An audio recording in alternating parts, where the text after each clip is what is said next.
All right, what's happening, folks? We got a good matchup here. Hayden Ernst and Braden Cooper. B-side matchup, race to 5. I'm going to get these young ladies in this booth. Give me just a second.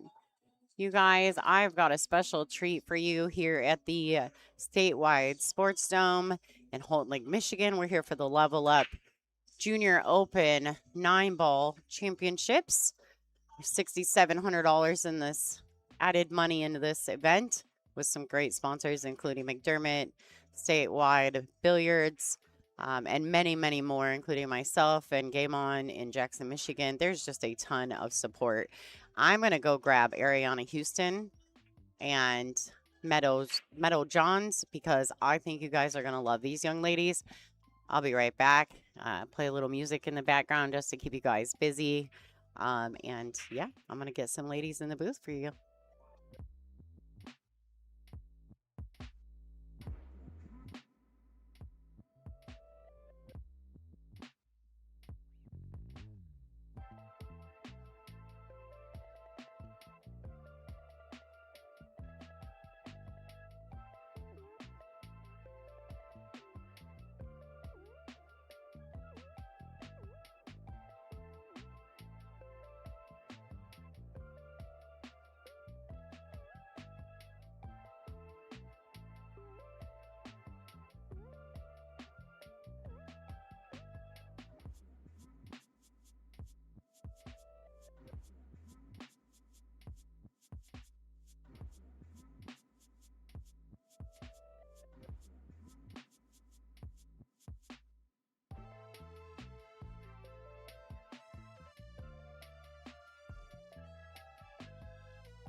All right, so I lied. They went upstairs to change their clothes. So Ariana and Meadow are not going to get in for this match because if Hayden has anything to say about it as fast as he's playing right now, this match will be done by the time they get back here.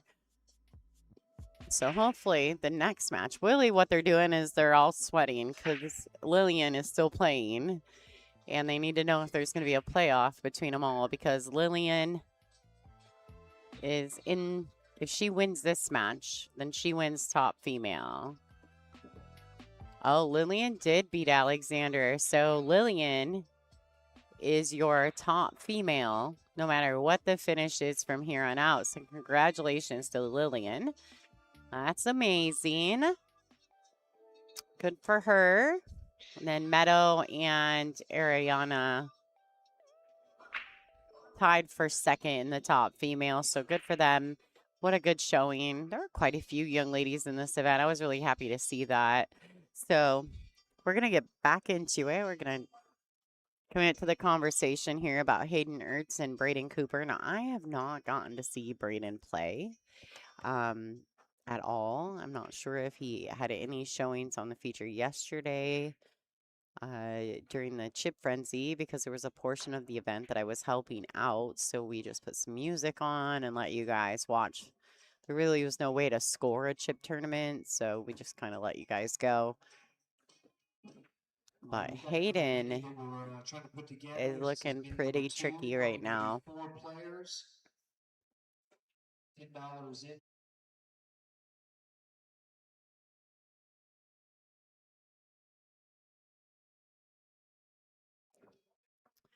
All right. He didn't quite get what he wanted to get. He played the bump into that 6, and he's on the underside of it. This is a really steep shot. We're going to move to the side view just to give you guys a look, honestly, at how much cut he's got. He's going to probably bump into the 7. He's got to get away with it. Oh, it tracks over. I don't know that he has enough of it on a 9. He might.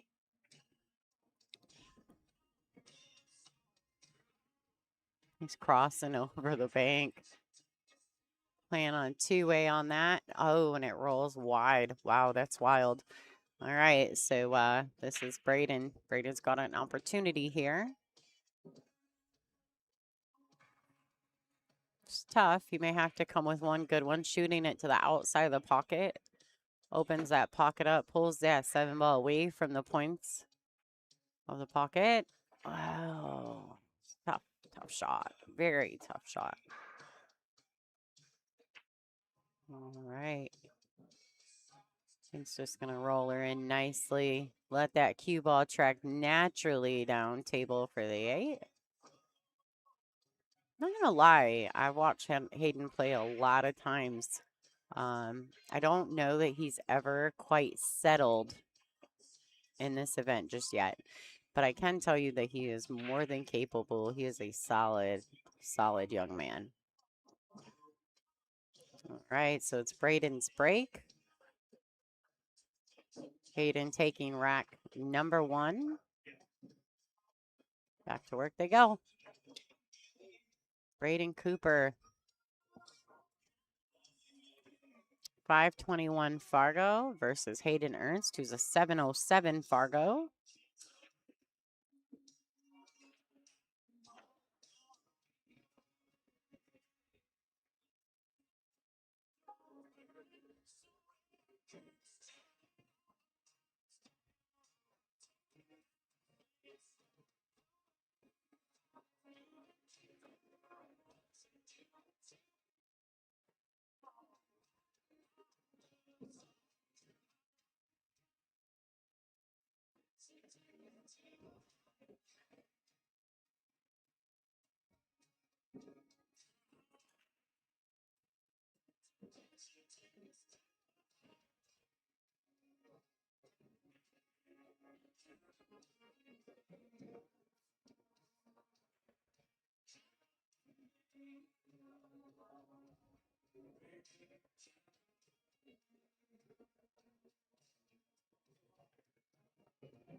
All right, guys. Sorry about that. Ariana and her dad and Meadow, they came up. They're going out to dinner.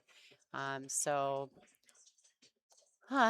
yeah, I keep getting interrupted, but I'm not mad about it. I love the kids here at this event. I hope we do lots more junior events. I'm really fascinated. The kids are great. They're so much fun. Yeah, totally loving it. So I hope that we have more of that, especially right here at Statewide Superdome because Sportsdome because they're my people, and it's right here in Michigan. We have the best venue on the planet for these guys to come play. So pretty pumped up. Ariana and her dad, though, they've got like a 12-hour drive, so they're leaving super early in the morning. So I told them, go to dinner, get your butt back here. Let's get you on the mic. I want you guys to talk about pools. She asked me if she could sing. I told her that you guys would not mind, just so you know. Yeah, Hayden's match against Shane was one of the best matches I've ever seen from a young player against an absolute GOAT, right? Like Shane could very easily end up being known as the best 9-ball player that ever lived. And so to have for Hayden to have such an amazing event against him at the Derby City Classic and such an iconic event. And for the juniors to finally be able to show up and show out at that event was super awesome. So I'm pretty pumped up for Hayden about that. I tell everyone because it was the coolest match I've ever seen. I mean, the energy in the room was insane, and I don't think Shane expected it. And then, like, all the pressure went back on Shane. It was pretty awesome. I mean, he did Shane things after that, but still. All right, Braden to break. Score is 3-1 in Hayden Ernst's favor. Braden's looking to get back a few of those racks and get in there. He's got action. The 3 falls in. Great start. Great starting shot on the 1 ball. This is a good look. Great shot. Great opportunity for Braden.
Well, a great attempt from Braden.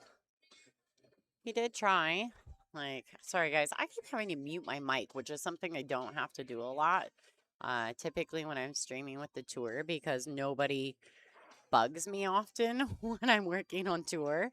But here, like everyone keeps coming up chatting with me, and all the young players are like, Lonnie, this, or where, who's up next? Do you know who's going to be on the table next? Or, I'm always trying to get these young people in here to talk and to tell you guys about the Level Up program. And I think as we get closer to the end, we'll definitely see that. Don't forget, everybody, we are doing the $500 run challenge tonight. $500 break. They're doing a $500 break and run challenge. 1 ticket for 5. Later 5 this evening. For 20. Come on and see us up here. We're gonna sell a few more tickets here, and we'll probably get that up here in just a little while.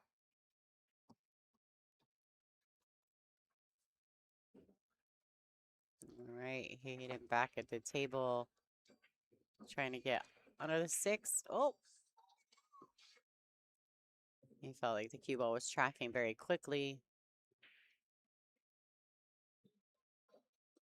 This is tough action. He's got to make some decisions. Yeah, I'm definitely going to be streaming, doing the commentary from my room. Jude. Oh, gosh. Yeah, that's no joke.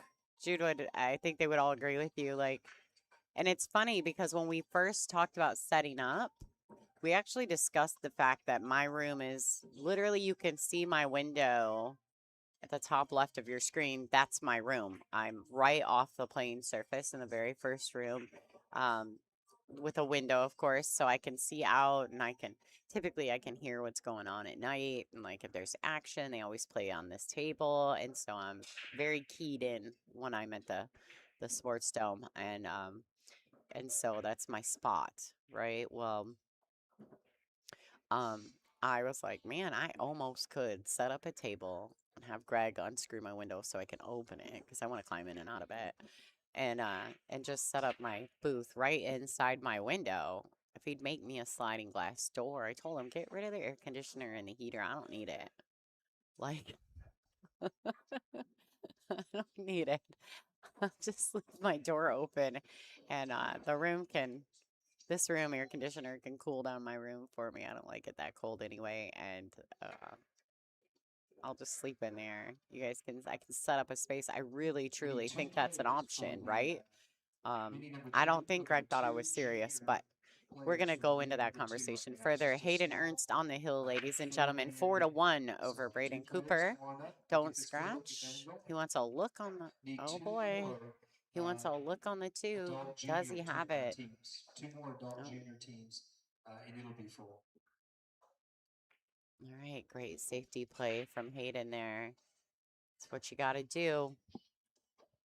Got to do what you got to do. He wants to get to the end of this event and being on the B side early. He's been playing nonstop since. Braden's going to go to the air. He's going to grab his jump cue, that I'm sure of. Yeah, that's a great idea too, right? I think they should just build a balcony around the whole second floor. Oh, this might be all she wrote, ladies and gentlemen. Table is officially wide open, and Hayden Ernst has got a really good look at the 2, and he tried to be his own worst enemy here. So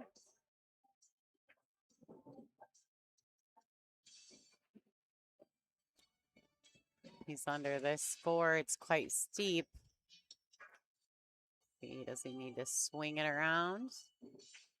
Really got to be mindful of the 8-9.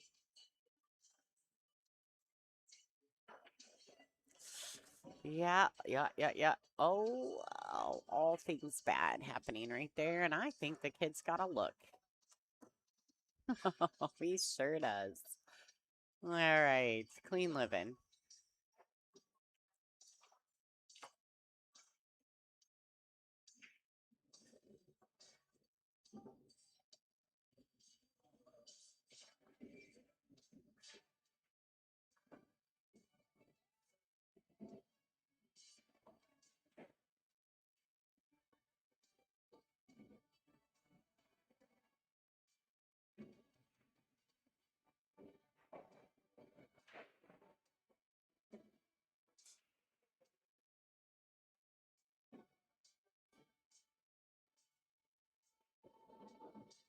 All right, Hayden Ernst advancing over Braden Cooper. That will be the end of the road for Braden. And there's nothing wrong. There's no shame in that game. He finishes in a 9th through 12th position.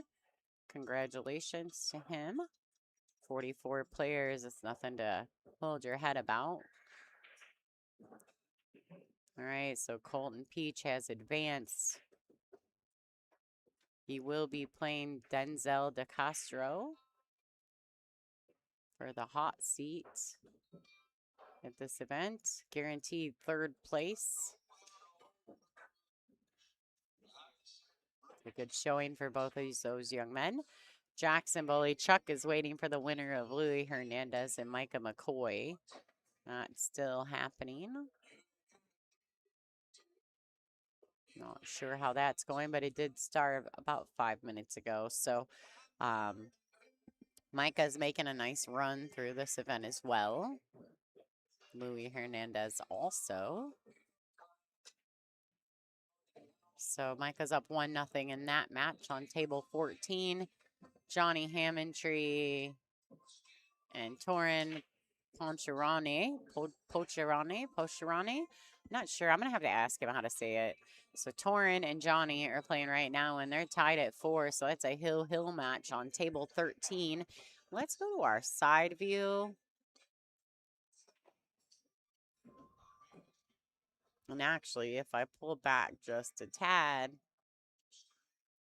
wonder if I can get that from a little bit better view of those two tables from my main camera, guys. Let me see what I got. Let's see. All right, so there.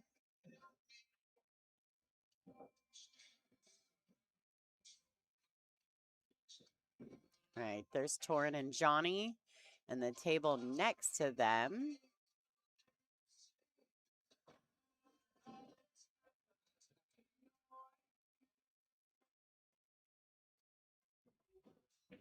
These are a couple of great matches, guys.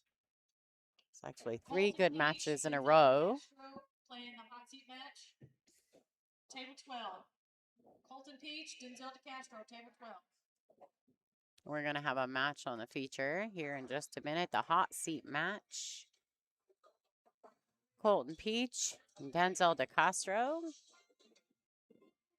Denzel's a 608 Fargo. That's pretty impressive.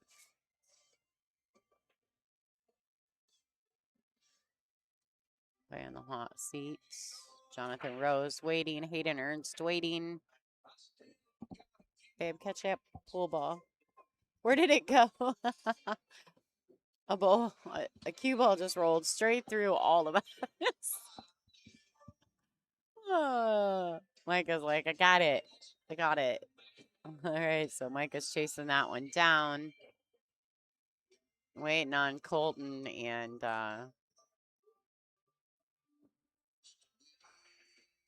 Denzel DeCastro on the next match on the featured table. Waiting for them to come around.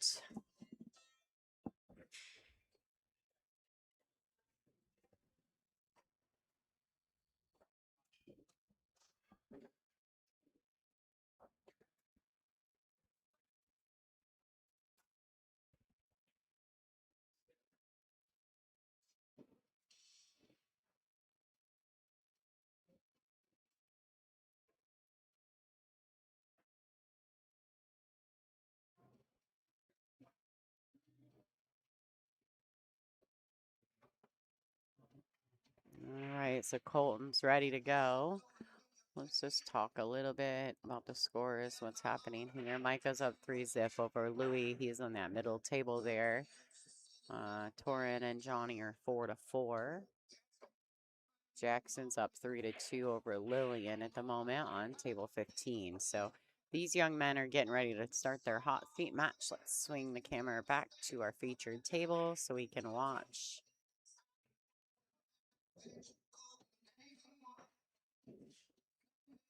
All right, and they're lagging for that first break. Colton is that young man right there getting ready to rack the balls.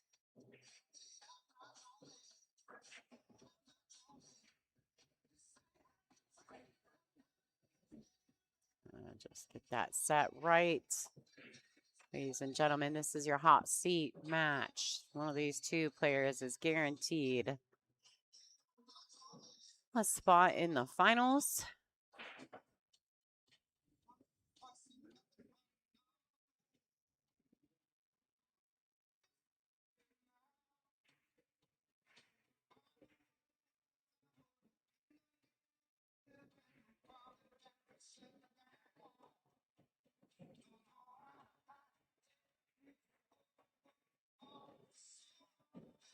All right, if there's anybody out there, any juniors that are looking for an adult to play with, I've got an adult up here at the tournament table that's wanting to play. So All right, Colton will be breaking. Never mind. Race to 7, ladies and gentlemen. Both of these players are guaranteed at least a 3rd place finish in this event. Starting with 44. We're down to, well, there's quite a few. 2, 4, 6, 8.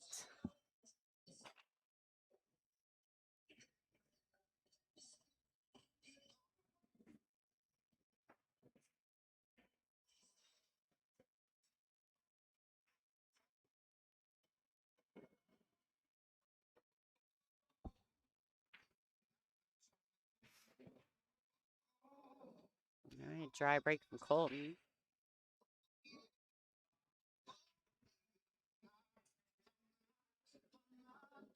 All right, going with a high ball to start, getting across table. Going for that 2-ball next. It does go in the lower right-hand corner.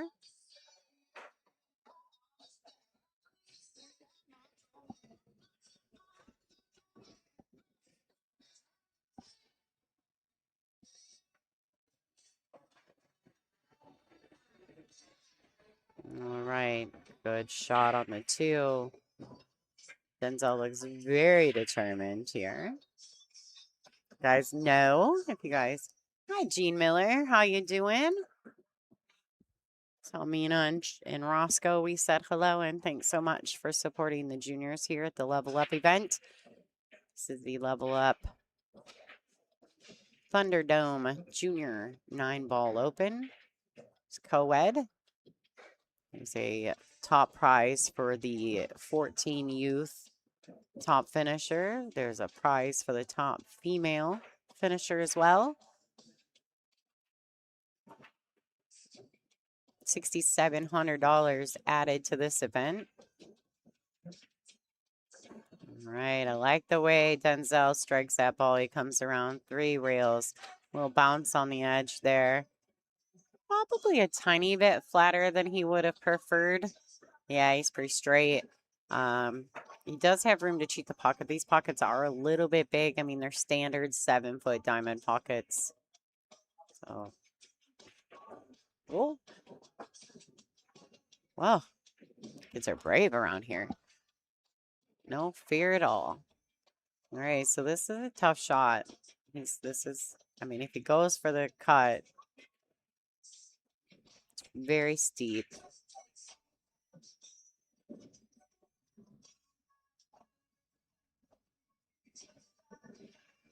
All right, got a nice bump on the 9. A decent 2-way shot here if he wants to get super creative, but I think he'd probably rather just pocket the 8. Oh, he bumps the 9, but it's going to come out okay. Straight in on the 9. Top right corner pocket.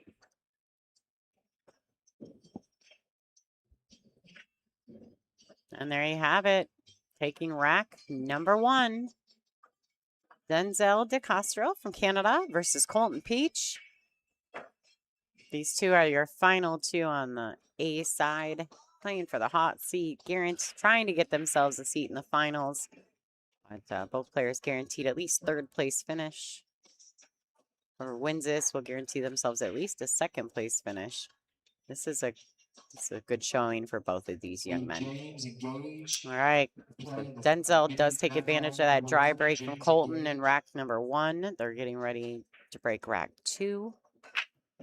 See if he can be a little more successful than Colton was, or if Colton can return serve. Colton's got to look. Let's see what he goes after here. Not sure the one goes past the 7 in the corner. The combination is difficult. I don't know if you, there's a great safety play here.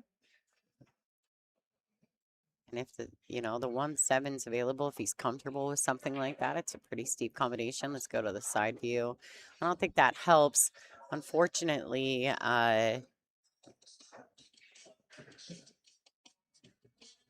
their lights are they're not Littman lights, but they look very similar to a Littman light. I'm going to make Greg drill a hole through it so I can put my overhead camera in there next time we show up on site.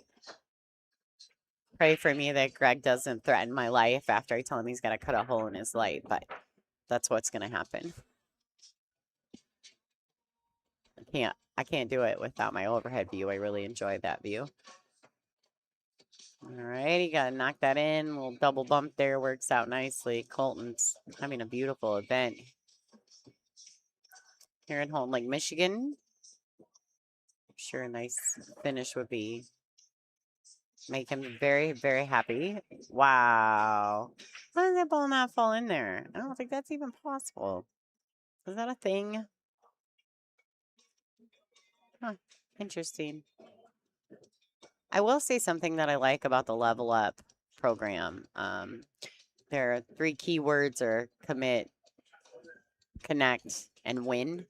But they also have so many codes, and you can see those 10 codes in the top right side of your lit up on the top right side of your screen.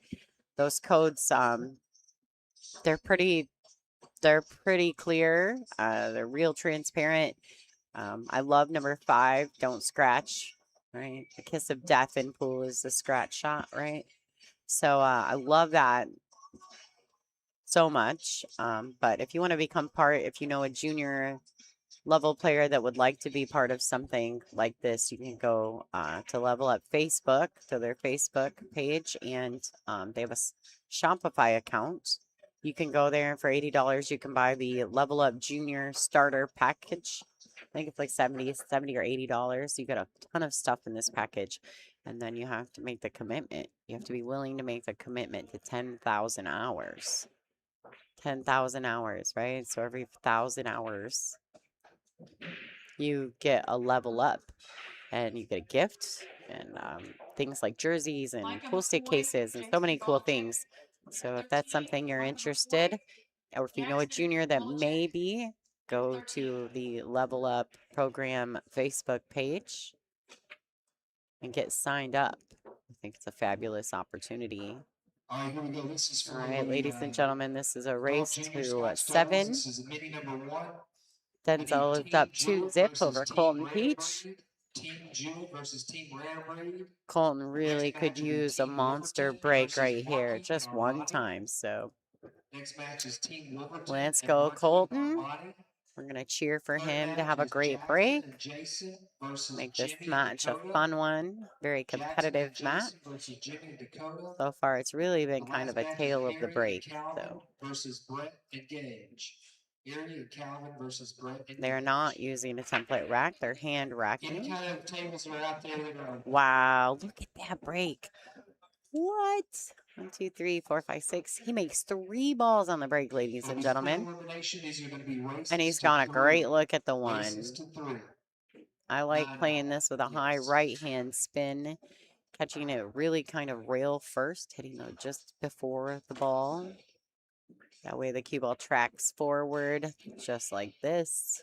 Actually caught that a little fatter than he could have played it a tiny bit thinner, but he came out perfect. So what do I know? Right? Draw, playing the 3 and then side pocket if he likes. Just like that. Wants the cue to stop, so he has full control. Really, he can just stop shot this ball or roll it in. Doesn't have to do anything fancy. And he does so. You can tell how straight he is. If he's super straight, he can just roll it a tiny bit forward. I wouldn't try to get too crazy here. If he goes 2 rails to the inside of the pocket, he can do that too for the side. But, man, these kids are fearless. It's amazing how good they play. I'm seriously a fan. All right, rolling it in. Taking the 9, top right corner. For a break and run for Colton Peach. What do you say, folks? We got us a match. Bringing it back within 1. Fabulous break. 3 balls on the break for Colton Peach. Score is 2-1. Denzel DeCastro will be breaking next. Ladies and gentlemen, this is the hot seat match.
All right, so it looks like Denzel's going after it. He's up 2-1 in the match.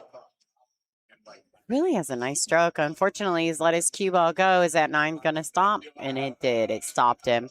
And he's really on the bad side of this 5. That's no bueno. He could go for it. It's just, he's going, is he trying to make the 9 ball? Is this real? Okay, so he's trying to thin the 5 and come after this 9. Oh, brutal. That's tough action. I'm not sure how I felt about that, to be honest with you. Now he's got himself in a serious predicament, and Colton's sitting, chilling, waiting patiently, keeping his mind clear and solid. And as Sophia Mast would say, I just sit there and I tell myself to believe. And I love that. So I'm hoping that that's exactly what he's telling himself to do, is to believe.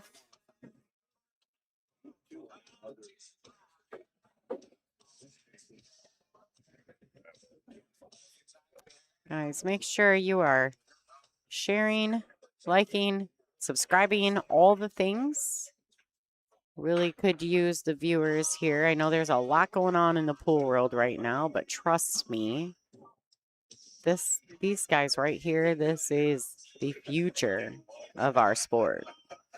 Like, this is just excellent display.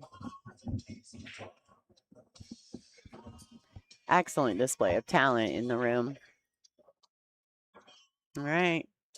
Colton Peach going after it. I love how clean he gets over the ball.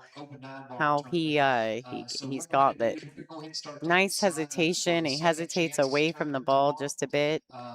Maybe a little. He might have a little bit of nerves in play right here, because I've watched him play, and he typically gets down over the ball. And he pulls back. He's got a nice hesitation, and then he follows through, and I love that. So Colton has tied this matchup 2-2, and this is a race to 7. Ladies and gentlemen, you are watching the hot seat match. 44 players, I believe there is. These two have made it undefeated to this point in the event. One of them is guaranteeing themselves a seat in the finals. The other one's going to have to just take the scenic route. All right, let's see what's going on here in the bracket. We're going to check out what's happening. All right, so we got some waiting happening because there's a few matches behind, right? Micah just defeated Louis Hernandez 5-zip. So Micah McCoy is advancing. He'll be playing Jackson Bolichuk next.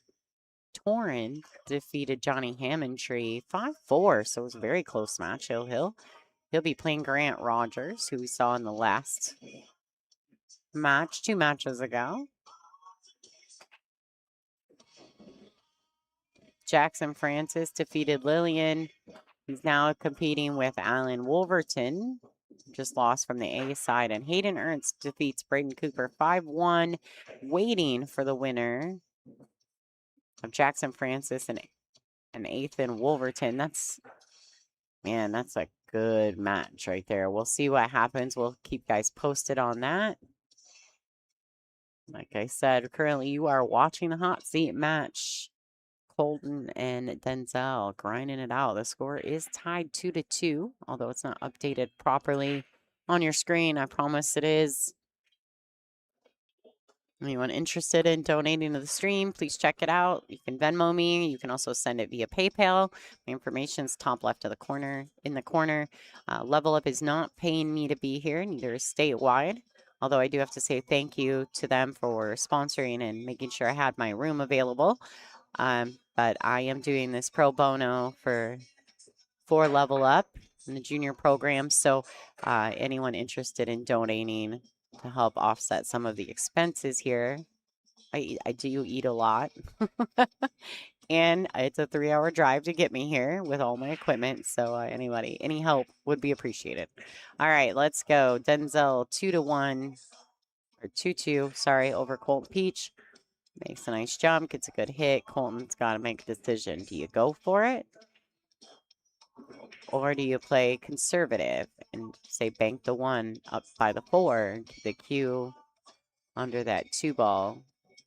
I almost don't mind being offensive here, just with a nice pocket speed, because you do have some blocker balls available to you.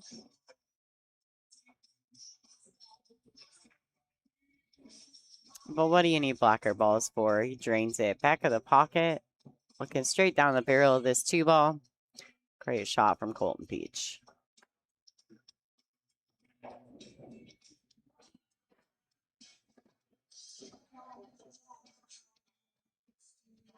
Seems to have a very nice touch over the table.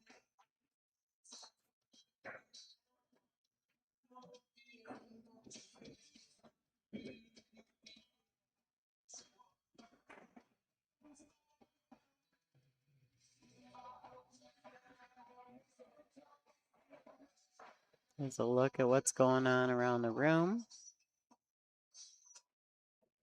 All right, we're looking for 3 more Scotch doubles, adult junior teams, 3 more to fill up our second Scotch double minute.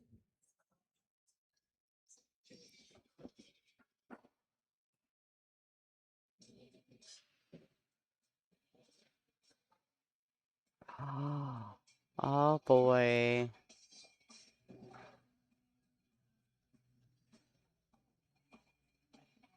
All right.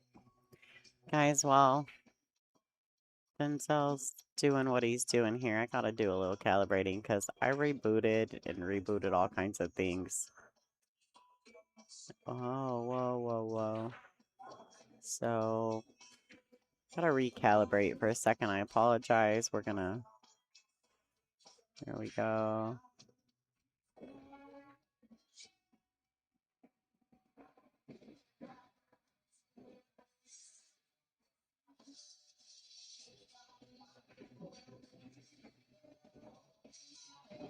Okay, got it fixed. I think we should be good to go. Look at this. Denzel makes a small error on the 7 ball, laying it right in the pocket.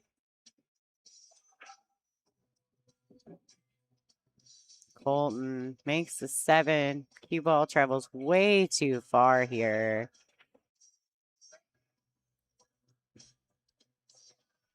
Got himself a tester on the 8, or he can bank it lightly, play it to the short rail underneath the 9. All right, very comfortably strikes all the way through the ball. He wants the cue ball to travel. Ooh, he's very close. What do we got? What do we got? Oh my goodness, I think I'm more nervous than these guys are. Let's go to the main view. Wow. Get in there. Oh, he lays it right in the pocket.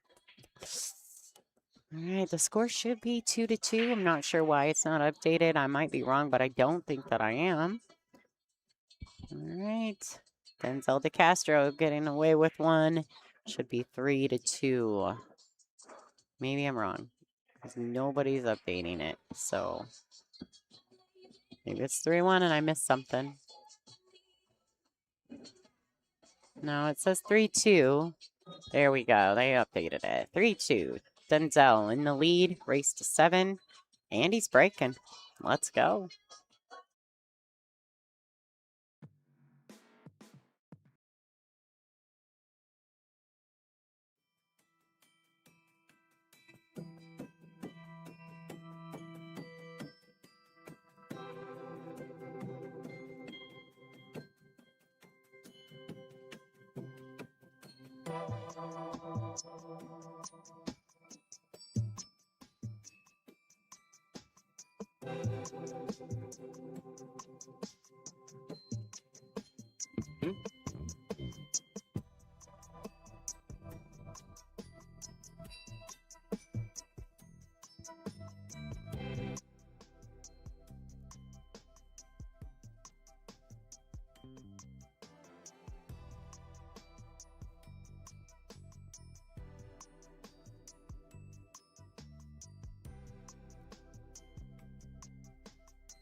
All right, let's see. What do you do here? Two ball is tough. No real good way to get back on the 3. He's digging right in, though. Yeah. I don't know if that was intentional or not. I can't, to be completely honest with you, I'm not sure. It may have been intentional. Just seemed more, to be honest with you, it just seemed a bit more like a deceleration in the stroke, but being that I'm not super familiar with these young men, I can't really tell you that.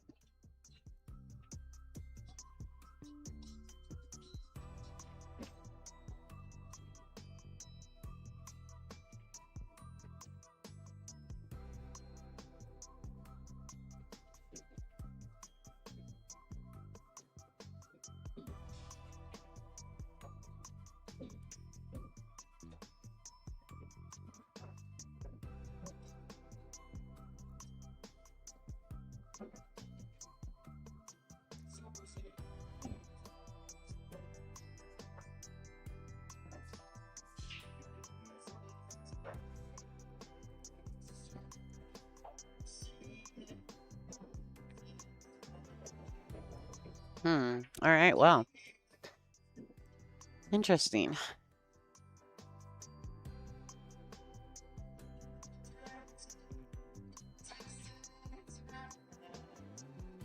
Uh-oh. Yeah. Pretty brave.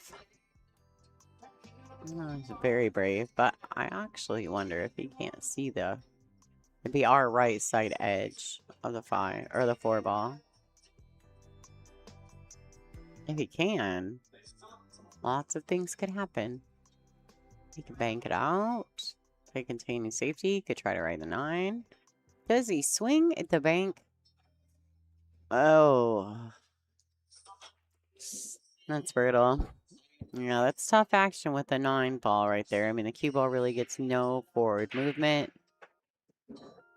Looks like he's going to the air. I'm going to get ready to catch the replay on this great shot from this young man. Oh, what a great shot.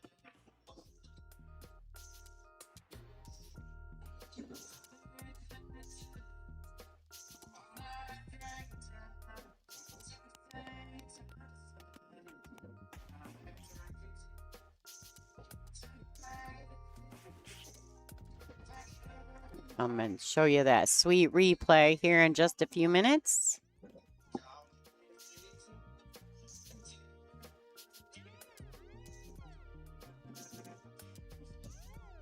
Okay, I have a junior that's looking for a senior partner. If you're a senior, if you're an adult that would like to play with a junior, we do have somebody that's interested. You all would make the 8th team and actually fill out the second committee. So if you're interested, please come to the tournament desk and we'll get you assigned. Oh, Mina, thank you, Jean. Aw, thanks, Mina and Jean. You guys are the best. I love Roscoe's picture, by the way. When they sent it to me, I was very happy about that. Thank you guys so much.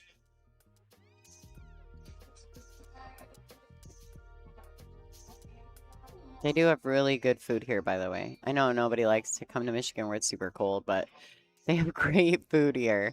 And I don't know if you guys have been watching, but for those of you who haven't, if you've never been to the Statewide Superdome here in Houghton Lake, Michigan, it's literally in the middle of the state. Off of 127, there's a bar, restaurant in the front of the hotel. This hotel is like one big collaboration, right? So it's the hotel, the old Holodome that's been converted into 28 pool tables and 4 9-footers in the middle room between this room and the bar. There's also like 5 or 6 7-foots in the bar as well. But the bar is called the Red Circle Sports Bar and Grill. All their appetizers are called the Flip, which I love. They also have like all their sandwiches are called in hand selections. All their salads are called the greens. The main event are your 2 main dinners that you can grab. All your kids' menu stuff are called Juniors. And the sweet spot for all your ice creams and they have like root beer floats, sundaes, that kind of thing. And then all their pops and teas and Gatorades and a few Bloody Marys, whatever, coffee, drinks. They do have a full bar. They call it the Cooler. So it's pretty cool. This place is great. It's very, very themed. It's a beautiful venue. All right, ladies and gentlemen, the score line is 3-2. I'm not sure if we're just not updating or what's going on, but I thought it was 3-3. I'm just missing things again.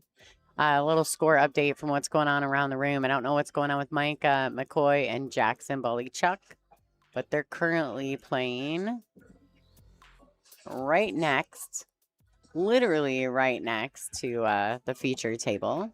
And then we've got Torrin and Grant Rogers. So Grant's up 2-1 over Torrin at the moment. Jackson Francis is up 2-0 over 8th and Wolverton.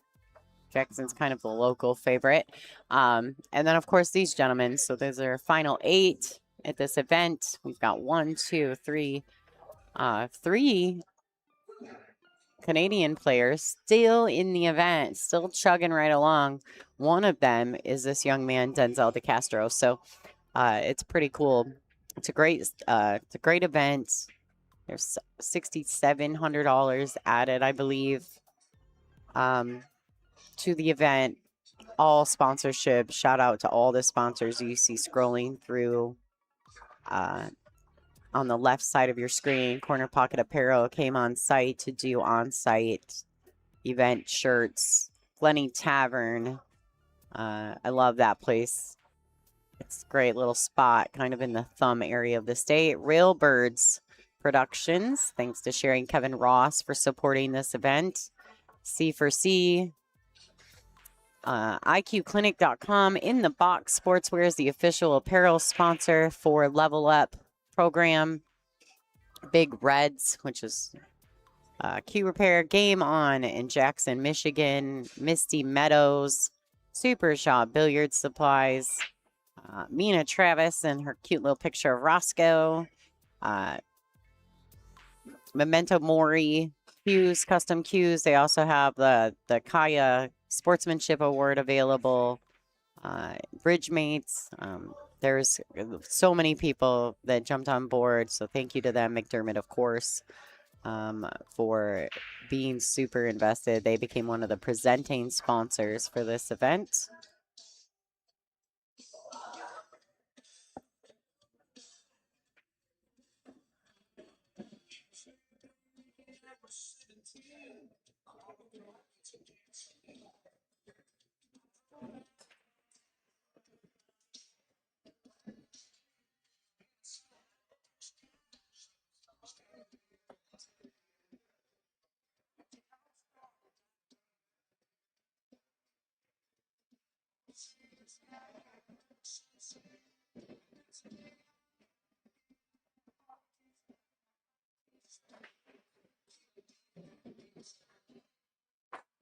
Yeah, Heritage Homes is another one. Forgot about them. Just happen to look at the little ticker in the left-hand side of your screen of all the sponsors, as well as myself with LFR Live. Really proud to be a part of this event. I think what they're doing and the message that they're teaching these young junior players is priceless. Also, I forgot about the Roscommon Jokers. It's a local bike club. Thanks to them for supporting our event. Yeah, Tony and Root Beer Float. They're good, too. Like, everything is good here. I'm a big fan of, like, deep-fried vegetables. So, like, they're good for you, but they're not kind of thing. And this place has got, like, the bomb diggity on that. So good.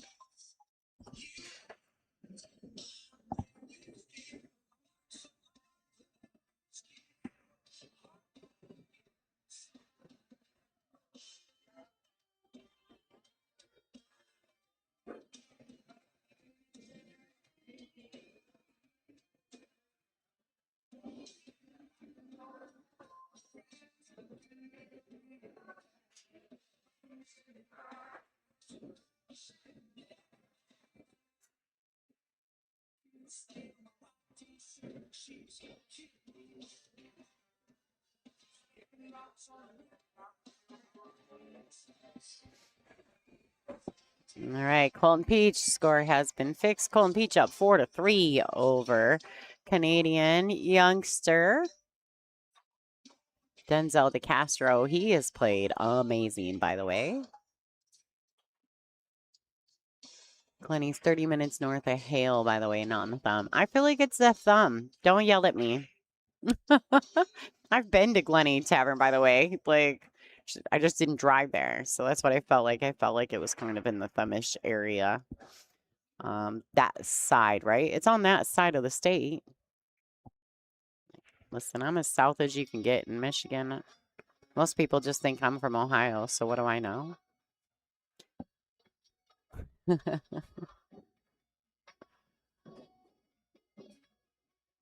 right, good look at this four. I think it goes. I think it'll be all right. What do you think? He's elevating his cue. All right, requires a lot of smoothness, and he's hit it beautifully. Got great angle on the 6 to get back across for the 7. Nothing wrong with this. This is a good look for this young man. All right.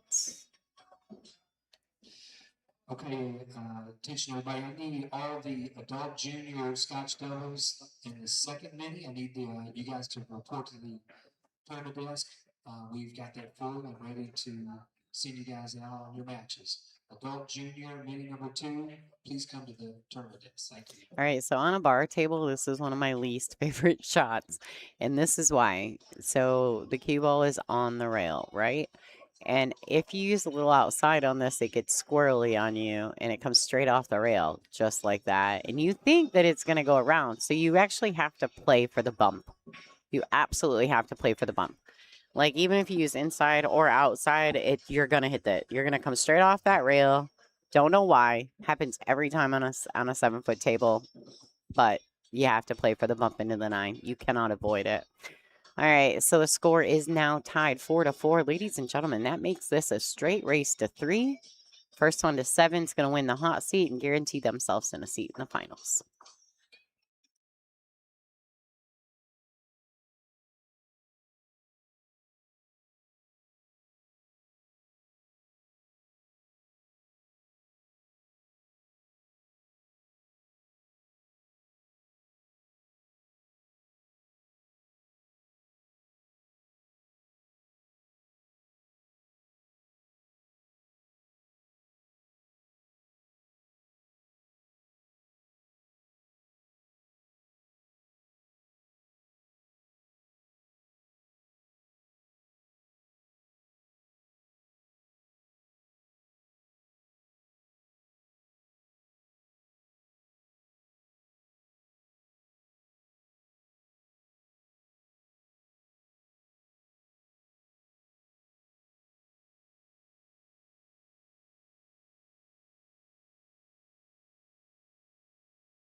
All right, so there I have it. I was just looking at the map actually of Michigan because I just felt like I was not sure, but I remembered going to Oscoda and East Tawas, all those areas at the same time that we were at Glenny, which is on the right side of the state, but it is above the thumb for shizzle.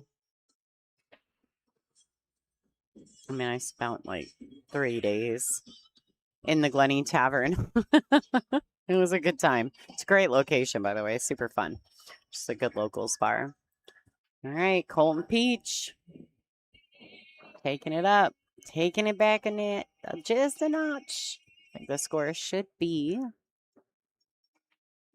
right unless it updates to 5. Got people sending me messages left and right. Score is 5-4. I was going to say, I thought it was tied at 4. Score keeps changing. I don't know who keeps touching it or what's happening, but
Yeah.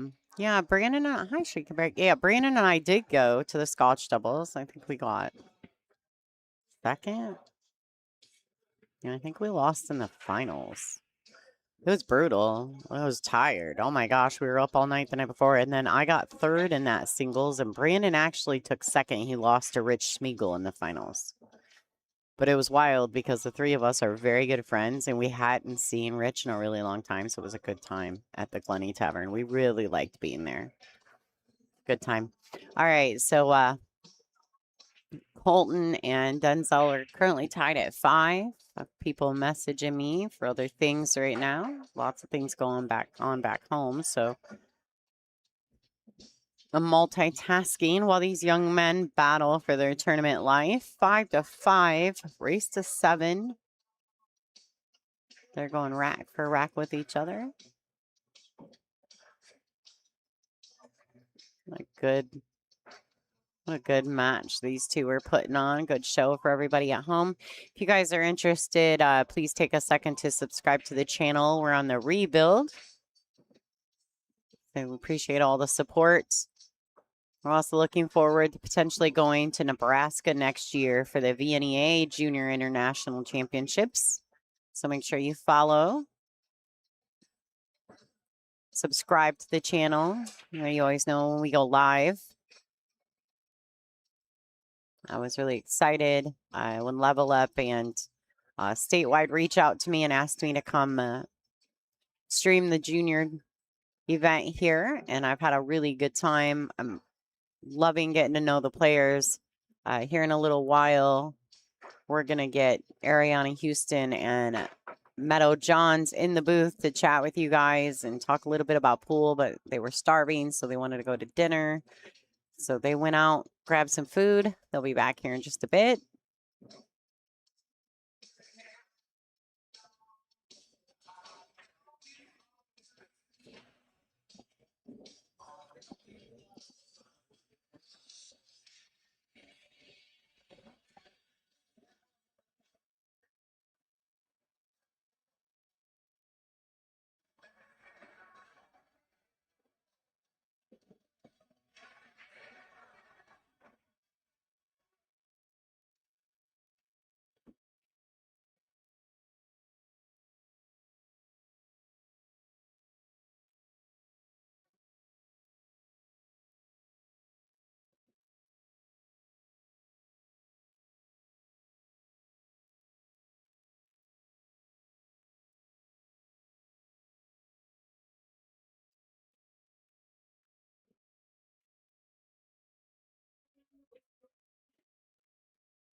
All right, let's go.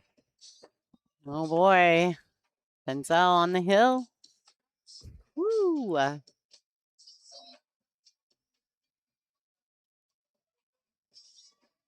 6-5 over Colton Peach. All right, one ball doesn't make it into the side. I think we got a dry break, ladies and gentlemen. As long as that 4 goes past that. Even the starting shot's a little tricky. I'm not sure that he can see this one ball. Let's take a look at the side view. No, he cannot. So a push is probably coming. I don't know. I assume they can push here.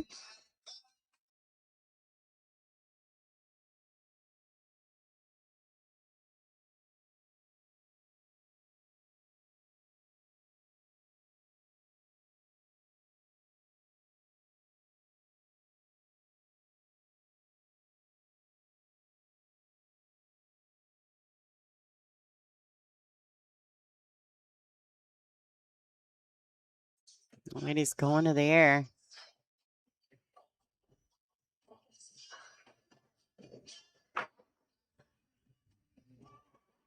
Right, so with the miss, Denzel has a look. He actually can go to the top right corner with this with a little bit of draw. Just pocket the ball, drag the cue to the right long or the left long rail and back out towards the center of the table. Oh. I actually don't know that if he dug in enough there. Had he dug in just a tiny bit more, he would have had proper angle to slide down to shoot the 3 in the top left. Don't think it goes past the green 6, so he's going to probably go for the combination. Key to combinations and to making them successfully is to always know where the first ball in the combination is going to go after contact. So therefore, you'll know how to play your cue ball. You know where the 3 is going to go after contact. Now, if that 3 goes past that 6, that's a different story. Jackson, Bolichick, and Torin, table 13. It goes. Jackson, Bolichick, Ooh, and good Torin, shot. table I did 13. not think that ball went past there. It was very well done. These are those moments when I really miss my overhead camera.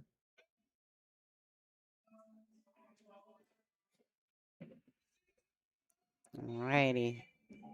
That's about a half a pocket here. I don't know if he's going to play the combination. Doesn't need to. Great shot. Yeah, he hit that really clean too. Never even touched the 5. All right, good opportunity here.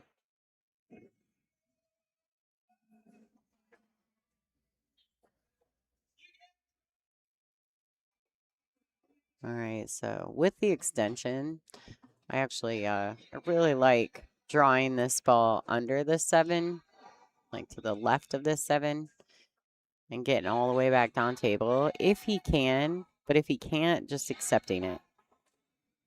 Oh, heck. Excuse me. I didn't realize he could do that. I thought he was too straight on it. Beautiful shot. I'm telling you, the angles got me all screwed up today. I think I need my overhead camera back. One thing I will tell you, though, that I'm really impressed with by these young gentlemen and ladies was the pace of play that they play. They're very quick. They make decisions quickly. Like, it's very impressive. All right, rolling that in. Wants to leave just a tiny bit of angle, but definitely wanted to get the cue ball off the rail, so he has full control. Now, these shots are preference. Some people like to go out, a little bit of low right-hand spin. Some people like to play it with a high inside, but if you play with a high inside, you got to pocket the ball first. Position comes second. Wow. All right. Colton's got a chance to make this a hill thriller. All right. With his 9 ball, back of the pocket. That's all he's got to tell himself. Back of the pocket. Make the ball. Cue ball, none of that really is super relevant here. Just pocketing the ball is so important.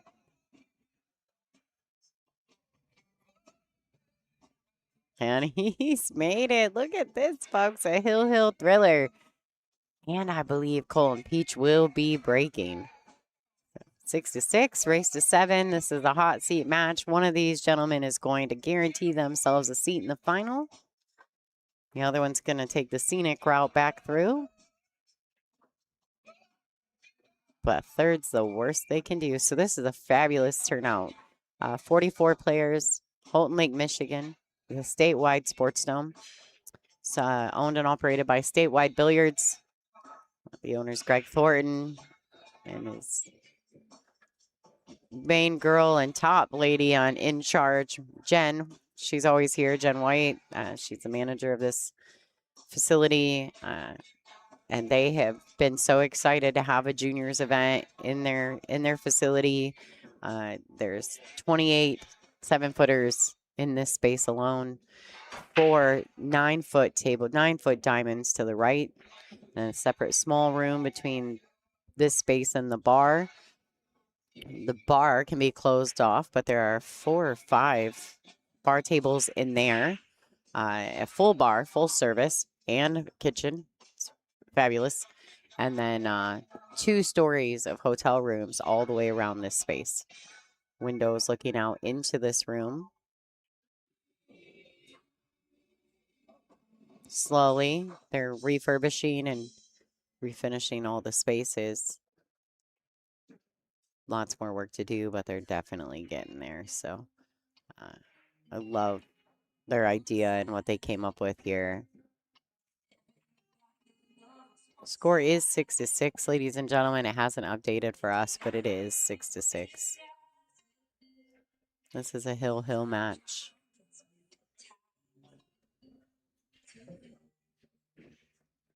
Something else that I'm really impressed with about these young men, are how calm they seem to be. Like, no pressure at all. No pressure. You know, there's $6,700 added to this tournament, but no pressure whatsoever. And I'm sure they're feeling it, but they're so calm and composed. It's very impressive. All right, Denzel. Little off angle on this 6. He may have to play a short side shape or accept a tougher shot on the 7. I don't know if he can dig in and draw this, if he can play this with high ball, 2 rails out round, maybe needing to catch the 3rd rail. We'll see. Wow, he hit it so good.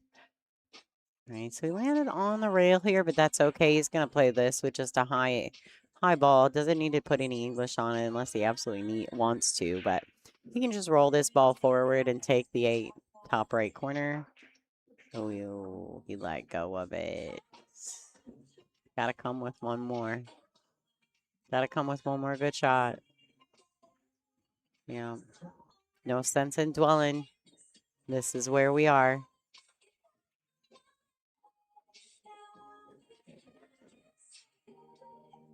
Now, me personally, I like cutting this to the top right. But he's almost looking at it. So, and I know why. It's because he wants to use drawing the cue ball. It's a good shot. Drains it back of the pocket. This 9 ball. Denzel DeCastro guaranteeing himself a seat in the finals, ladies and gentlemen. Congratulations to him. We will be seeing him again in the final match.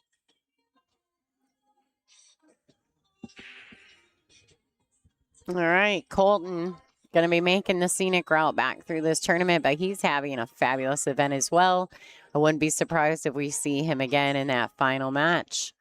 But for now, Denzel DeCastro is king of the hill. All right, so coming up next, I'm pretty sure we're waiting on the match for Hayden Ernst and Jackson Francis or Ethan Wolverton. I'm pretty sure that's what we're waiting on right now. So we'll give you just a break, guys. I'm going to throw some music up. I'll keep you guys posted on what's happening around the room. Here's a look at some of the other matches that are currently being played. Let's see if I can. Still being played. Jackson's down there. Let me, actually, I'll tell you what I'm going to do.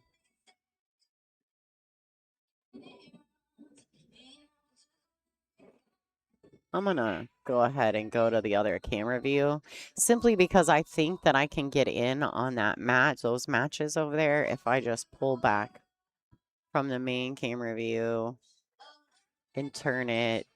Yeah. There you go. There's a couple great matches happening right there. Jackson. And then you got Torin playing right there. Jackson's competing over there against Ethan Wolverton. So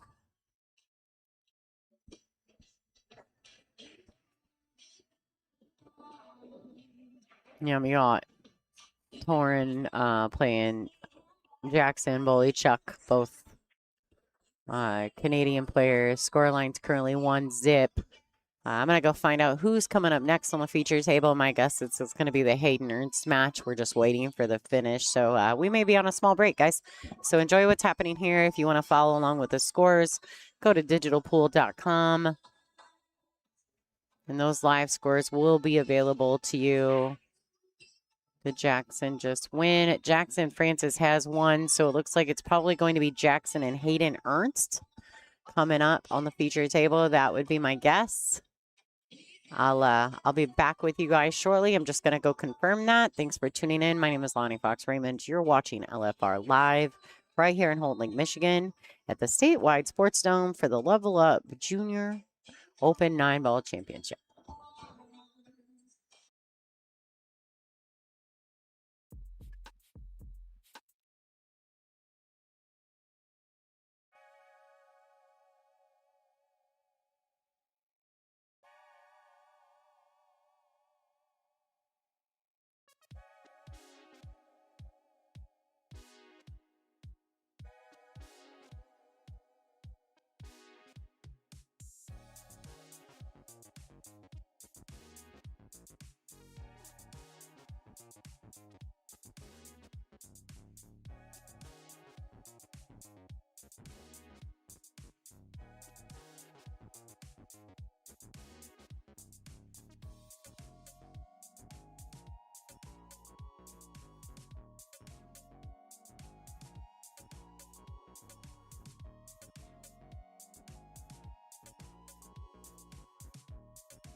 I don't know if you guys happen to notice what just happened in the corner there. But Hayden's grandma decided that they were going to pray before this match. She's just such a sweet woman. I love how much she supports Hayden and what he does. And she supports everyone in this Level Up program. She's just really cool, and I love how she's connected with all of these kids. It's super great to see. So I think this is going to be a great match. Sorry, my husband just brought me, I have like a brain freeze. My husband just brought me a Slurpee, so I have like this horrible brain freeze. I'm trying to make it go away and be able to talk. My tongue is like frozen. All right, so it looks like Jackson Francis has won the lag, and he will be breaking first. This is a race to 5. The winner advances. The loser is going to finish in the 7th, 8th position, I do believe. Yes, that is exactly what's happening. This is going to be a great matchup. I feel really good about this match.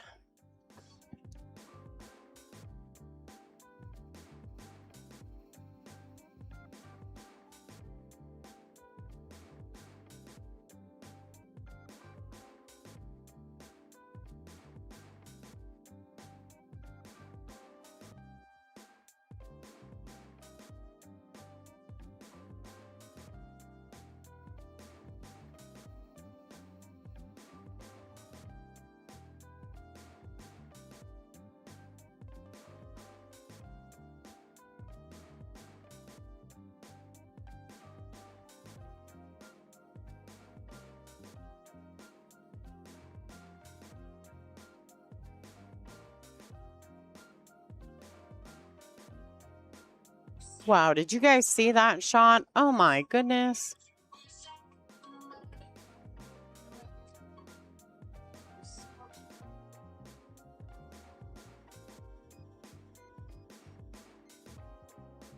Wow. All right, I'm going to see if I caught that fast enough on the replay. Let's see.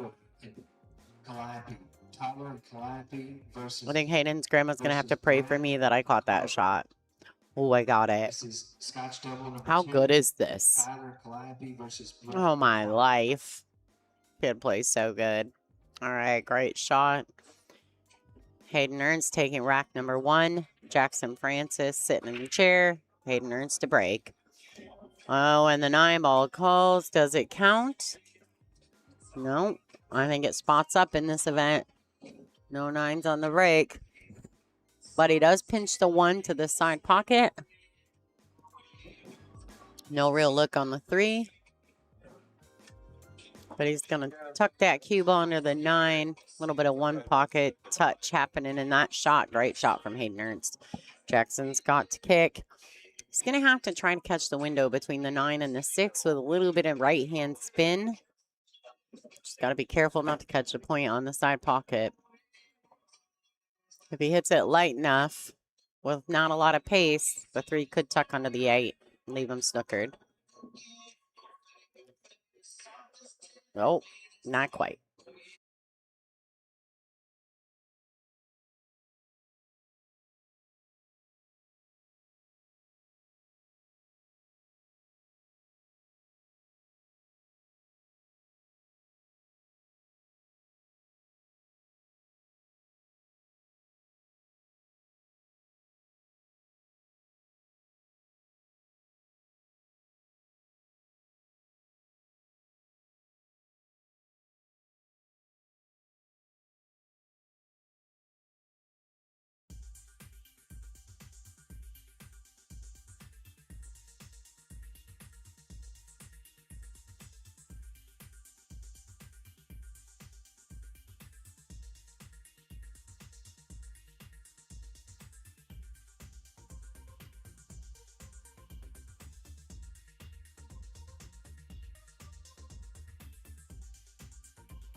All right.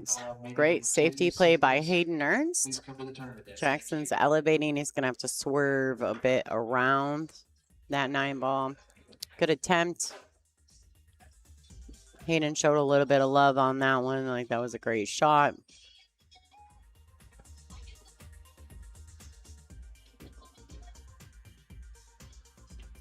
Gene Miller, Bob said hello.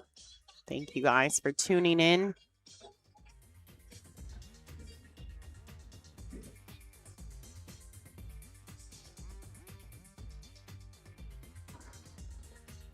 A little awkward over that cue or over that 7-ball just a tad. He's going to have to cut this 6 in really cleanly. He also wants to make sure not to bump that 9. Now these types of shots, because there's not much room between the 6 and the rail, just a couple inches, the cue ball has a tendency to die off of this. So we'll see. He overcut it. I think he overcut it trying to keep pace because he knows, right, that that little short distance that you go from the ball to the rail has a tendency to really grab the ball and cause a lot of like almost like resistance when it comes off the rail. So you're trying to go 2 rails, but you may get 1.5 kind of flavor. It's very common on a bar table. It's a very common mistake, actually, from players on a bar table. All right, Jackson Francis makes a good starting shot on the sticks, gets that cue ball out towards the middle of the table, so he has full control. Fires the 7 ball in. I don't know if this is the same for everyone, but I would feel like, and not that Jackson's not a great player. Jackson plays great. I'm very impressed with Jackson Francis. Let me be clear. But I would think that playing Hayden in these junior events, any of these players here, or most of these players here, is kind of like the local guy here, Tyler Thornton, who's a 707 Fargo, running into SBB at Derby City Classic. Do you know what I mean? It's kind of like that. You're running into one of the top juniors, if not the top junior player in the country. It's tough action, you know? But I think Jackson has all the potential in the world as long as he minimalizes mistakes. I know from playing myself personally, like I don't have a problem playing on tour, but if I run into someone like Christina Tkach or Kelly Fisher, one of those elite top players, I notice that all of a sudden I have this weird like tight arm thing that happens and a little bit of nerves, right? I've been playing for 30 years. And I still get nervous. It's the way it is, right? It's what we play for. It's what we crave. It's how we manage those nerves that really speak volumes about our talent. And so I think Jackson, for every situation he gets into, is just such a big learning experience for him because I think he's super talented. And I think he's got lots of potential. All right, don't lose the rock. And it manages to sit up. He might have even gotten the point hook. Maybe, but he did make a ball in the break, so it's kind of a bummer if he did get the point hook.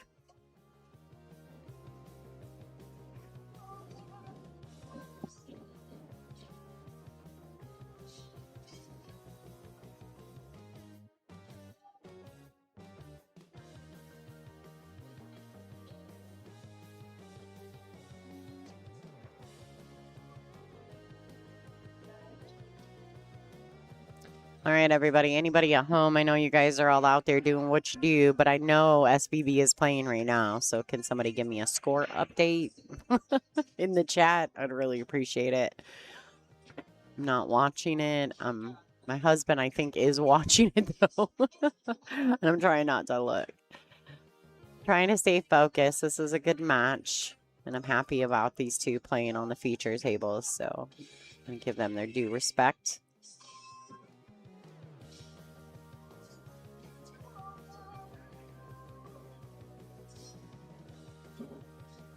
All right, so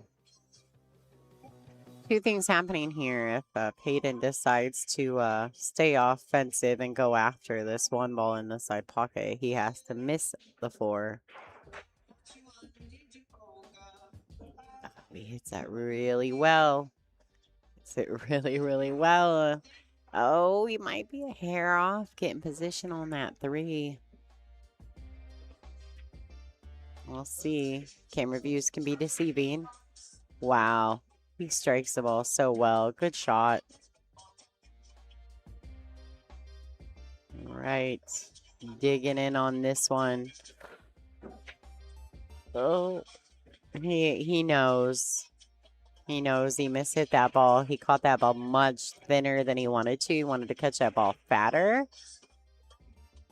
Come on the other side of the 6. All right. Got to make a decision on what he'd like to do here with the 5. He's elevating, so he might be pocketing it to the top corner, drawing it over. All right. Got a little free on that stroke.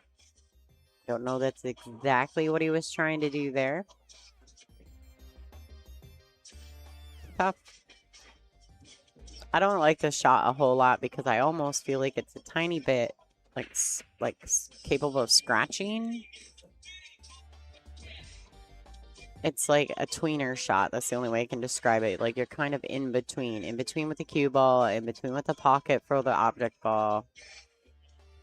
See, and those types of shots make you miss because you're thinking about all the in-betweens. It's a brutal shot. All right, Jackson got an opportunity, needs to take advantage of it. Finish out this rack, pocket the ball. There you go. A little light on the cue. I don't know if he intended to hold it or if he intended to go out for the 7 in the side. Doesn't matter. He definitely fell in between, and that would tell me that he wasn't committed to where he wanted to land before he shot the ball. Put a little slide draw. Yeah.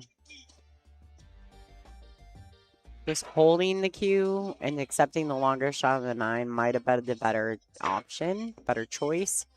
But, I mean, I see what he was trying to do.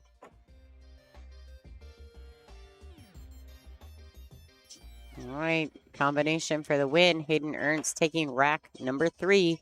Score is 3-0. This is a race to 5, ladies and gentlemen. How about a look at that 1-9 combination that he played earlier? How about that? Isn't that sick? How good is that kid, right? All right, let's go. Hayden Ernst to break. 3-0 over Jackson Francis. Michigan young junior player. Gonna be around for a long time. Very talented young man. All right, he misses the 1 in the side. Doesn't get the cross, and it looks as though he's broken dry. 5 ball doesn't have a clean hole. That's brutal. Position from a 1 to 2 can be a little tricky. There's a 3-9 ride available. If he can get 1 to the 2, he may be able to get a early win here if he calls it. All right, good shot from Jackson.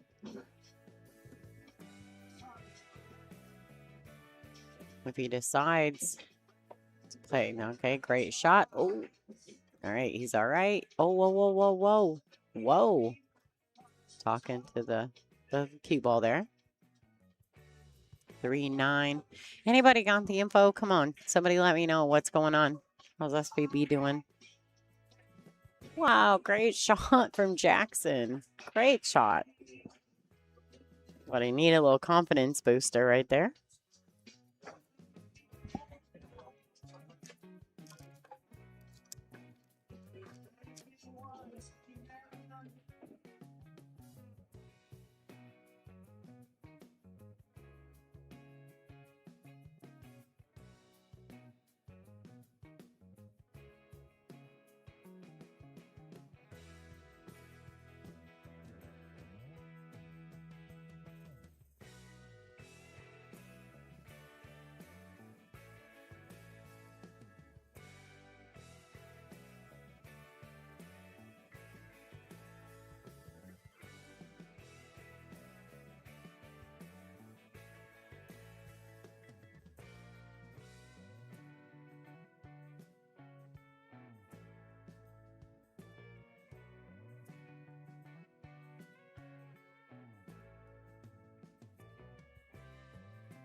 Oh, boy. He knows, too. He knows he decelled. Jackson knows how to play this game. You watch him and know he knows what he's doing. He has some, he has a lot of knowledge for such a short amount of time playing, really. But that miss right there, if he had made that and gotten out in that rack, I would say that he had some confidence going in. But the score is 4-1. We're raking rack 6. Getting ready to break rack 6, so that means it's Hayden's break. He did not win the lag, so. All right. Rough miss for Jackson Francis right there. He's trying to double dip this tournament and win both events, and I don't blame him. This match is not quite over, though. If Hayden were to break dry and Jackson could come with something great, just to give him a real confidence boost. I'd love to see that happen for the young junior player.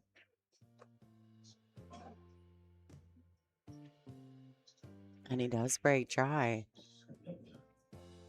Nice to come with a good win right here for Jackson. This table's a little messy. 2 balls in a bit of a spot. All right, so he goes right after it. One thing I will tell you guys by watching these young ladies and gentlemen, that I'm impressed with how fearless they are. Like, it's really impressive. I mean, they shoot at shots that should make them have a little twitch in their back arm, but they just don't. It's impressive.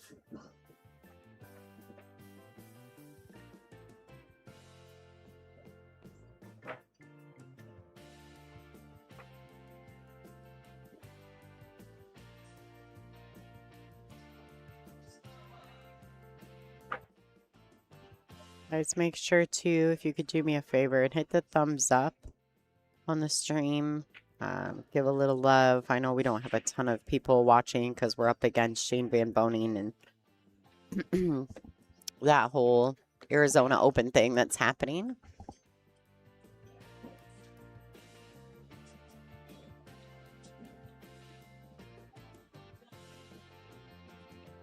All right, so a foul ball on the kick. And there's a lot of work to do. I think Hayden would love to play this one off the 5 and just blow some stuff up. Does he get the 2-9 combination? That's tough. That's a tough pill to swallow for Jackson if he makes this. But at the same time, there's not a lot to hold your head about. You've had a great weekend. He's had a great tournament. He's had a great event in general. Oh. Oh. What do you say, kid? Let's go. I mean, I think the 2-3, I don't think the 2 goes past the 3. If I were him, I'd probably just call the 9 and drag draw off of that right into the 9 ball. Careful with the draw that you don't follow it in. All right, so he does. Uh-oh.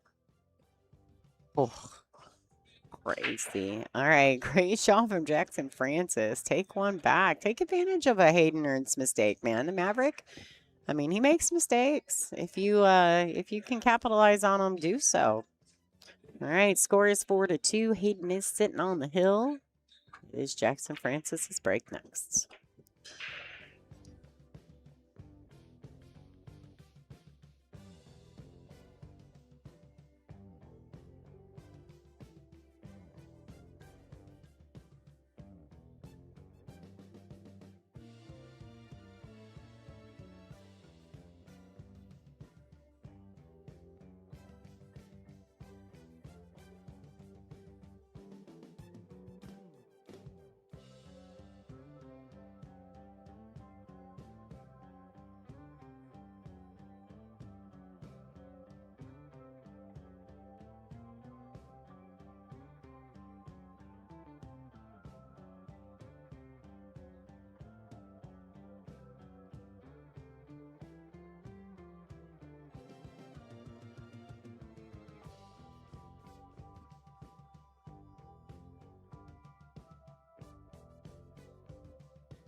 All right.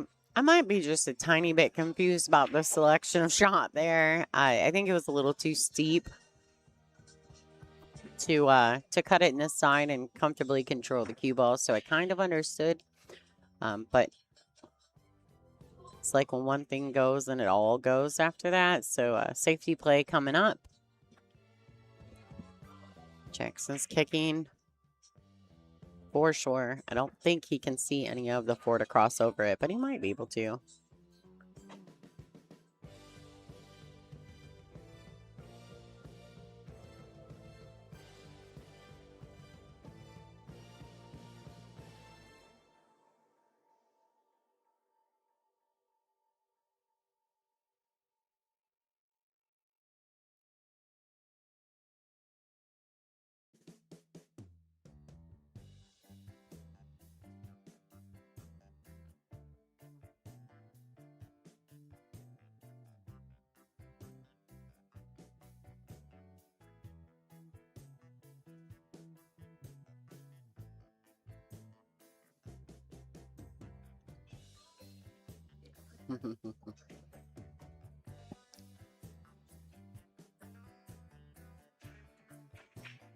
Oh.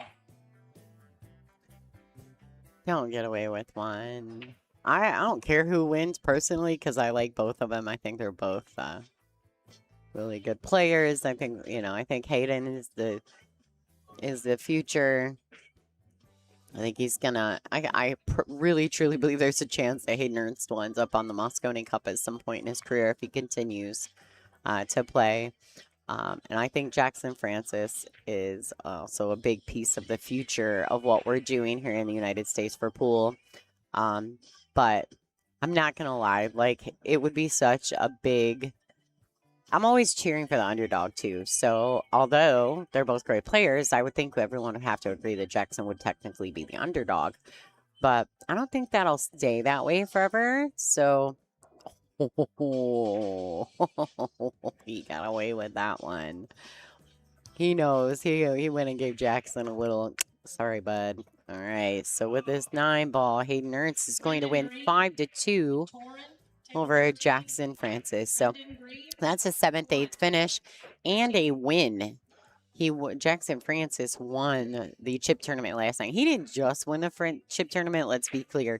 He had like 4 chips left after he played the finals. Like, unreal. So congratulations to Jackson Francis on a great event, great weekend. A 7th-8th finish is not a bad place to be. And really, to be fair, if you look at who's left in the tournament, there's just some really talented young men still in this tournament. So I think we know for sure at this point that Denzel DeCastro is sitting in the hot seat for this tournament. He has won the A-side final. So Colton Peach went down to the B side after that match. He's waiting because there's some work to be done. Hayden Ernst will be playing Jonathan Rose next. On the other side of that, Torrin is now playing Brendan Green. So I think that's happening. Colton Peach is waiting because there's a few rounds before we get back to him. So we've got to get through these matches of Torrin and Brendan and Hayden and Jonathan before the winner of those 2 matches have to play, before Colton will even get to play again. So this match is going to happen. I'm going to guess they're going to put Hayden and Jonathan on this table. Yeah, they're going to just leave Hayden on the TV table. And I'm not mad about that just because the other match has already started. So our options are now really nothing. Everyone should just have to play here. So I think from this point on, you're just going to be on this table right here, this feature table. So stay tuned, guys. They're lagging for the first break. All right, looks like Hayden has won the lag. This is a race to 5. Let me just discuss this path from Mr. Ernst, okay, from the Maverick. I call him Mavman, but his nickname is the Maverick, right? let's just talk about this, okay? This young man has been on the B side since his second match. Like, he literally came in to the tournament this morning. Let me just find him. Let's just discuss this. So he wins his first match against Cedar. Got the A, 7-2. Then he loses to Brendan Green, 7-4, and goes on the B side at that point. Second round of the event. Okay, let's talk a little bit about this Hayden Ernst, all right? 707 Fargo. He beats Elena Richmond 5-zip. He beats Skylin Elliott 5-zip. He turns around, beats Gage Smith, who's a 600 Fargo. Okay, he's not a bad player. 5-3. He beats Christian Montalvo 5-zip again. Beats Braden Cooper 5-1. And then turns around, gets a 5-2 win over Jackson Francis. That's how this young man gets here. So he manages 2, 3, 4, 5, 6 all day long. After that loss, he's only lost 6 games in 1, 2, 3, 4, 5, 6 matches on the B side. 6 games. So he averages 1 game a match loss. That's insane to me. I mean, the kid's just on straight steamrolling right now. Even though I'll be honest with you, just knowing I've watched this young man play quite a few times, he's actually doesn't look very comfortable. I've seen this kid comfortable. I've seen him when he gets really comfortable in an event and when he starts to play really well. And he's not there yet. If he gets there, I mean, he's treacherous if he gets there. So we'll see. We're going to do that in about 15 minutes. Thank you very much. We'll see. Takes rack number 1 quite handily.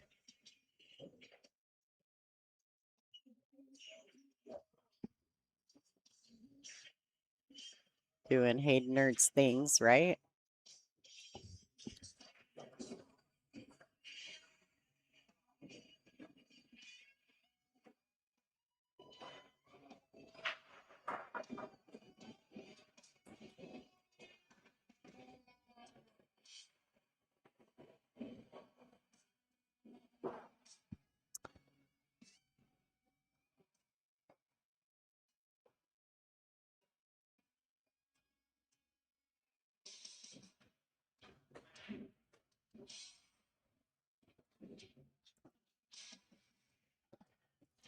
All right, what is going on? What's the score? I need to know. I need to know. What's the SBB score right now?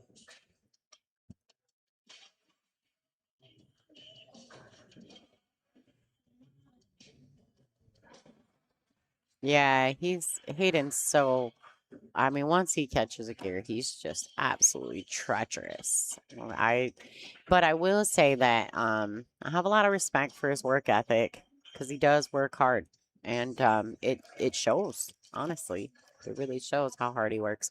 I'm a fan, but at the same time, I love that he still plays in these junior events to give himself things to play in. Because I mean, let's be honest. I mean, he's 707 Fargo. He can play in grown men events, and he does Derby City and things like that. But I love that he's still just really sticking with this level up and program. And I think his grandma has big influence on him. And I think he's very talented and he's a good role model for this situation. So, all right, Hayden doing work.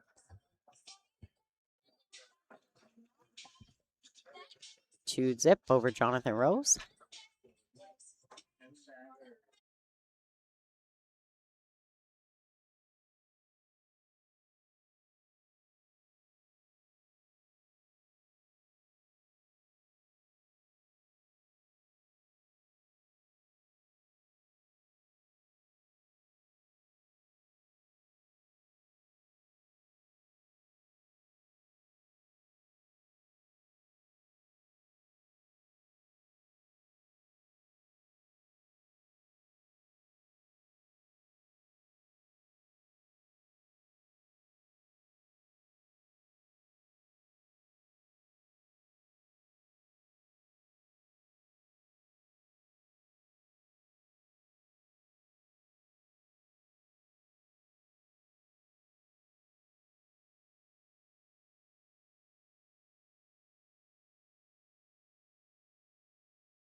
Yeah, Jonathan strikes the ball really well too. I'm not gonna lie, I like watching him.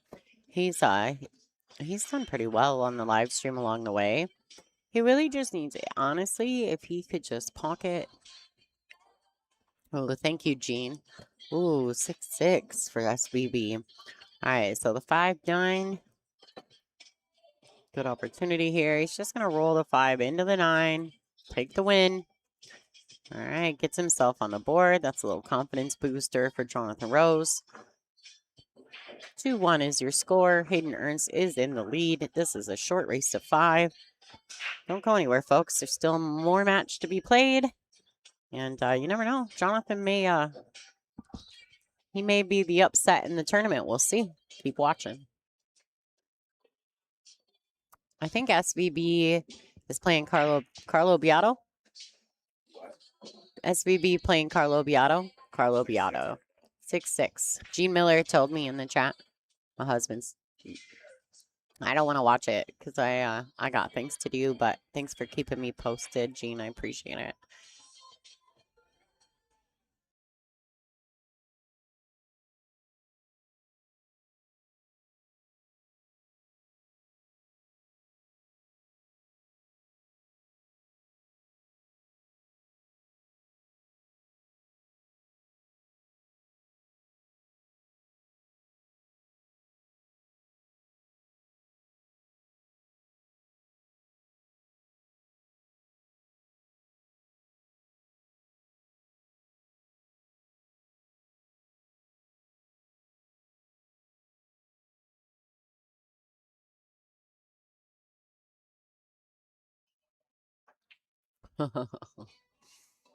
He's seen his face too. He was like, whoa. Okay, this is for the Scotch Doubles. All right. Jack up, shoot away from the shot. He's already frozen to the 4. Nothing wrong with that. Probably just roll this ball, and he can draw it to the side rail and back out as well. It depends on what he's comfortable with. There you go. Just decided to do that. I love bar table pool. I just want to throw that out there. I do really like 7-foot bar table pool. I think it's fun. I think it's interesting. I really, really like it in 8-ball. I think it's a great game for bar tables, 8-ball, but all right. Fell a little straight on that 7. He got fortunate in the angle he was at. He could play follow just past the 9 and still get shape on the 8. Rolling it in, coming back up table for the 9-ball, and they are calling the pocket.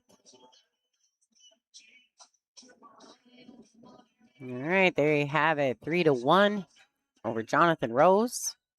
Hayden Ernst, and I think he's breaking. Breaking rack 5. Hayden did win the flip, so yeah, he'll be breaking.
All right, that's good stuff right there.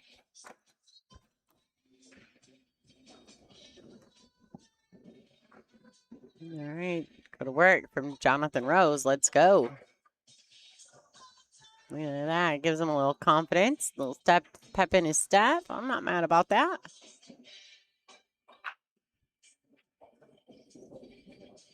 All right, good break. 2 ball, stay out of there. Stay out of there. Oh. Last ball rolling every time, y'all. Every single time. Brutal.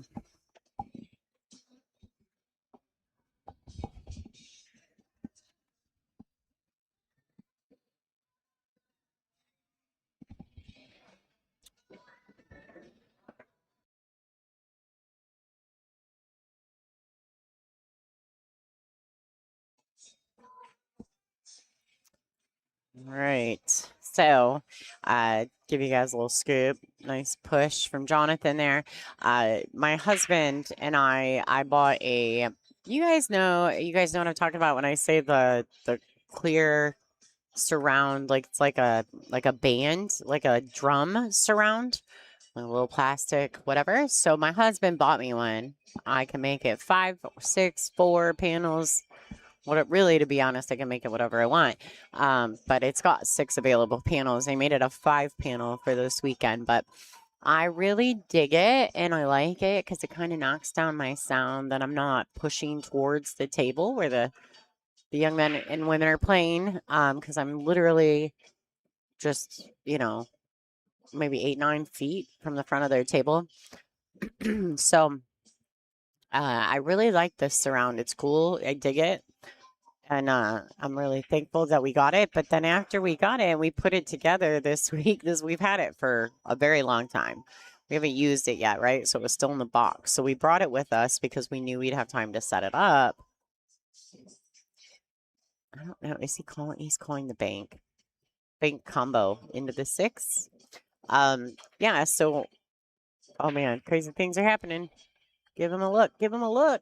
Ugh, I don't know if he got a look at the one. He may have to kick safe here. If he can see it, that's fantastic. So anyway, we get it here, and then Bob just looks at me while we're watching this match, and he's watching SBB too, and he says, "I need to go to Walmart." I was like, "For what?" He's like, "I gotta buy sheets." I said, "Sheets for what?" And he said, "For that surround." And I thought about it, and he threw the box and everything that it came in away when he took it out the dumpster here. So I was like, all right, well, probably ought to go to the Walmart then. So off he goes. He's going to Walmart to buy sheets for my new surround, which is not new, but it's the first time I've used it. It was brand new when we got it, but we never used it. I don't really have to have it. I just like it. It kind of blocks me off from everyone else, and just kind of stops from my sound projecting forward towards the players.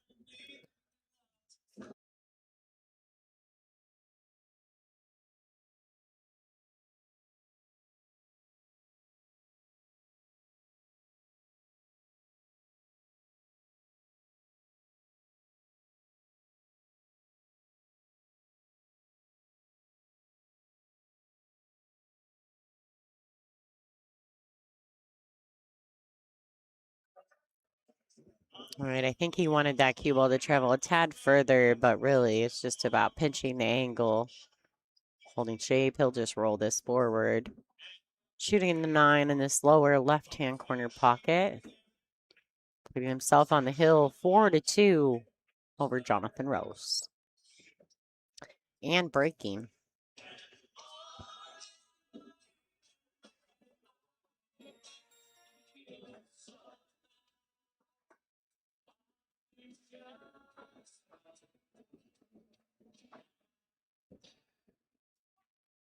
Okay, we're taking signups for a brand new mini Scotch doubles. Brand new mini Scotch doubles here.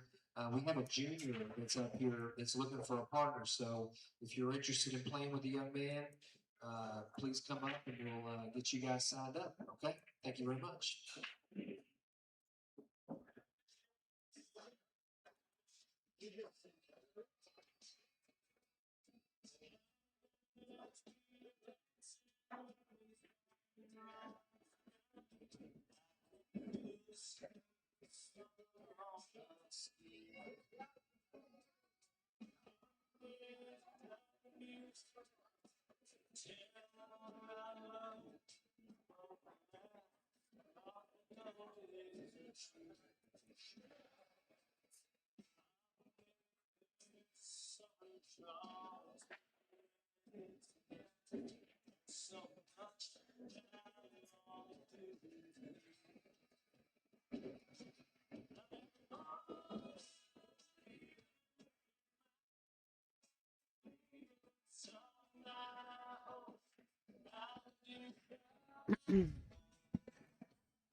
All right, Jonathan Rose trying to get back in this match, trying to stomp Hayden from snapping this one off. He's got a couple good shots here.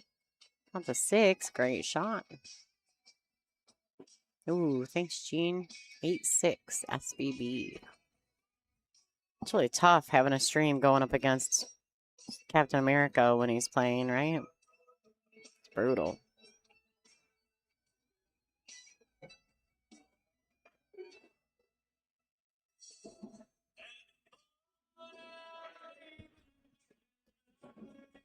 All right, Jonathan Rose taking one back, 4-3. Trying to get himself on the hill as well.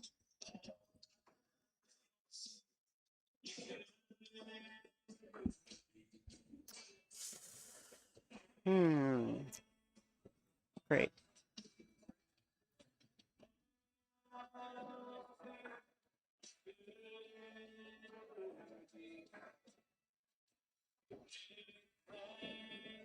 All right, we're going to start a singles junior mini here. A singles junior mini. We already have 2 signed up, looking for 6 more.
Hayden seems a little disturbed.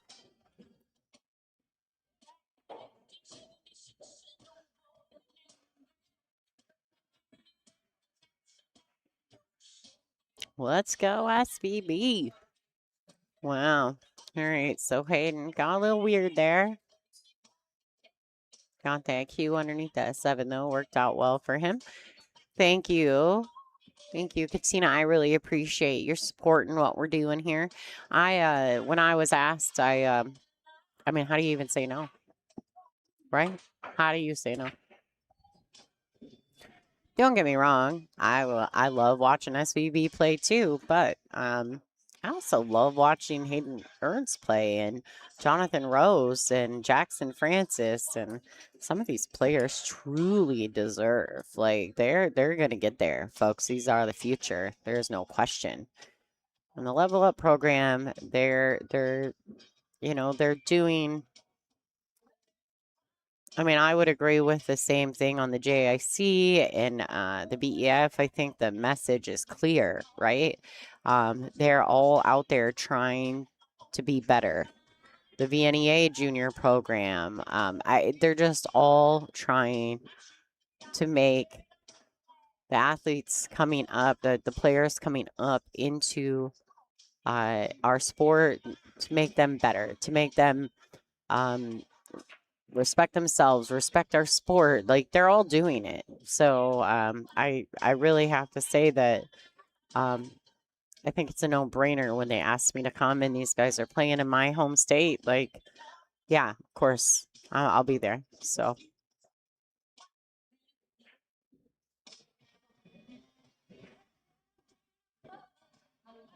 All right, great shot from Hayden. And he is on the hill, so this 9 ball will advance him one more place forward in this tournament. This young man has been on the B side since round number 2. Congratulations, Jonathan Rose. You have had an exceptional event. Played really well also. It was my pleasure to stream you. And congratulations. 5th, 6th place is not bad. Hayden Ernst will advance forward, guaranteeing himself a 4th place finish. Now he's going to be waiting for the winner of Brendan Green and Torin. Looks like Brendan has advanced, so we've got us a rematch, folks. Hayden Ernst and Brendan Green will be playing next. Positive that they're just going to keep them all on this table at this point. I don't see much sense in doing it any other way. But this is a rematch. Brendan Green put Hayden Ernst on the B side, 2nd round in this event. And here we are. Hayden Ernst has made his way all the way back to Brendan Green. So I'm positive there's going to be a different pep in Hayden's step in this particular moment. So pretty excited to see this next match. It's going to be a race to 5, a little bit shorter race. All right, guys, they're going to get ready to start. I'm going to take a quick break. I'll play some music in the background, and I'll be right back with you guys. Congratulations to Jonathan Rose and Torin. I think they've had wonderful events. It was my pleasure to watch them play. Hopefully we see them again in the future. Pretty awesome. So, all right, guys, stay tuned. More action to come. We're just getting to the big business end of this tournament, and it's going to be a good one. So.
All right, so have you guys noticed that these two actually kind of resemble each other?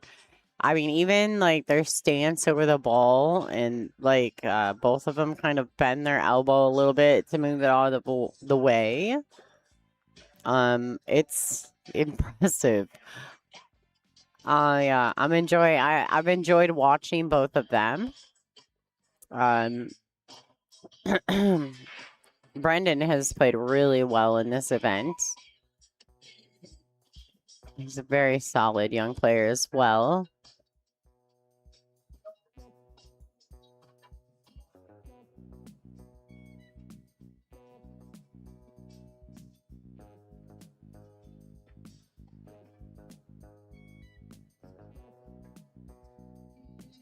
They're hand racking. No template rack.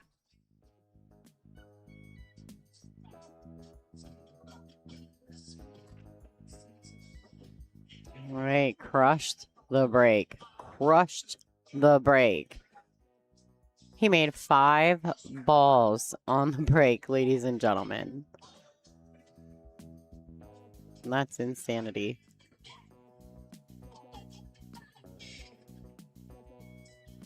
Oh, he needs that cue ball to travel. All right, so he's accepting the longer shot on the 2. I'm okay with that. I actually like the fact that he didn't try to play a perfect position.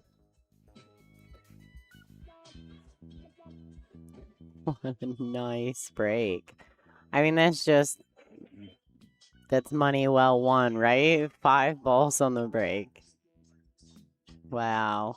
All right, and this 9 ball for a solid break and run, although he made more balls on the break than he did on the run. All right, the score.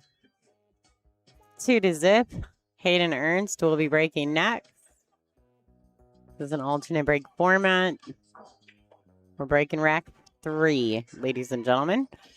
Score is 2-0 in green's favor. Let's go.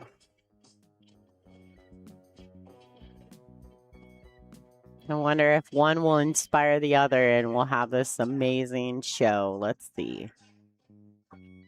All right, so he's pinching. All right, doesn't make 5 balls on the break, but he does make 1. And I'm not sure that he has any look at all at the 1. So at best, he's jumping.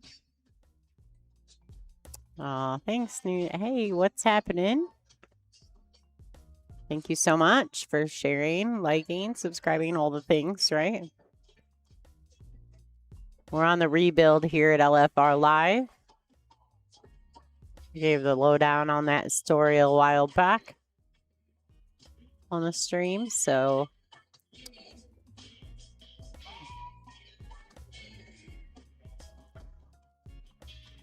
hoping to do a few more juniors events over the next year or two. We're looking forward to and hoping to do the Nebraska VNEA International Junior Championships. I've been approached about that. I'm seriously considering it. We can work out the numbers. Nebraska's a really long drive from Michigan, so we'll see.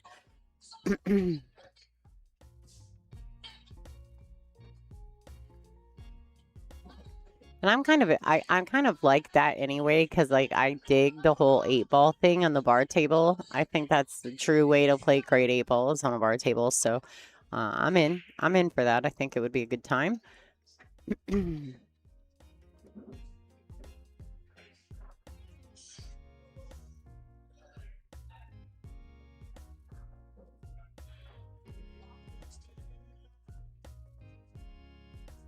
Okay, he's rolling the 2 in. Great positional play to the 3. I don't know if he's a little flat, if he's gonna have to play this 2 rails out. Yeah, and that's what he did. So cutting this in the right lower hand corner. He's cutting it to the left. Is he doing that for position? He is. Interesting. That's one thing I do like about the 7-foot tables as well, is that like that shot right there, you never play that shot on a big table ever. It's just a blind hole, right? Like cutting the ball that direction is so out of your peripheral, you just don't do it. But I love the creativity of a 7-foot table, and I think that's what makes it so much fun. Nice rack there for Brendan. All right, 3-0 over Hayden Ernst. It is a race to 5. The winner will advance to a top 3 position. The loser will take home 4th place. Nothing wrong with that. I'm sure, although everyone loves to win, I don't think they'd be too super mad about a 4th place finish. Although I'm not sure Hayden will enjoy taking a loss to the same person twice. I think we're all kind of guilty of that, right? We want to come back with a little revenge. Brendan's not really letting him have any chances, so he made 5 balls on the break in the last rack. Let's see how he does here. So he makes the 7. He makes the 5. Darn near makes the 2. Doesn't have the best look at the 1 to get started. Let's see what he chooses to do here. He does have his jump cue out. Is he jumping to cut it into the left-hand side pocket? Is that the goal? And I think it was. Oh my goodness. This kid. Listen, these two, not only are they like close to the tallest in the room, but they just make great shots. Yeah, if Brennan keeps on keeping on the way at the pace he's going right now, and if he can keep that break up, I think that he could very easily run through this event. Not sure if it's true double elimination or extended race in the finals, but I'm sure we'll find out. Elevated all the way through. All right, got a little crazy there. Confidence, right? Like, I feel like when you're striking the ball really well, it's a tendency to have a lot of confidence. And sometimes we go after things quickly that we should maybe take a couple more seconds to look at or evaluate. They're not on a shot clock. So taking the time to evaluate and make a decision, there's nothing wrong with that. May save you from making a mistake like this 3 right here. We'll see. All right, so Hayden was trying to decide. Does he go? Oh boy, he didn't. He left it. Oh boy, he's going to be real upset about this. He didn't lock it to the 9. Maybe took it a tiny bit for granted, but not only that. Like, I think ideally he really wanted, wow. I think he really, really wanted to go after the combination, but something stopped him, so. Looking for a junior to play on our team with, so if you're interested in that, please come up to the tournament desk and we'll get you guys signed up. All right, thank you very much. All right, another great shot. One great shot after another for Brendan. Really stepping up to play Hayden Ernst. All right. Oh, that's tough. Do you go offensive or do you tuck him under the 9 and secure the win? It's a good shot. And then taps the table, lets him know. Yeah, that's good. Good shot. 2 rails out of the corner. That's tough. Find the parallel line. And he has. Oh. Wow. Oh my goodness. What? All right. Brendan Green on the hill. 4-0 over the Maverick. Hayden Ernst. I think he's the top rated Fargo player in the tournament. I think there's only one other person in the room that may have a higher Fargo than him. And his name is Tyler Thornton. He's the owner of this establishment's son, but he is not a junior player. He's a grown man.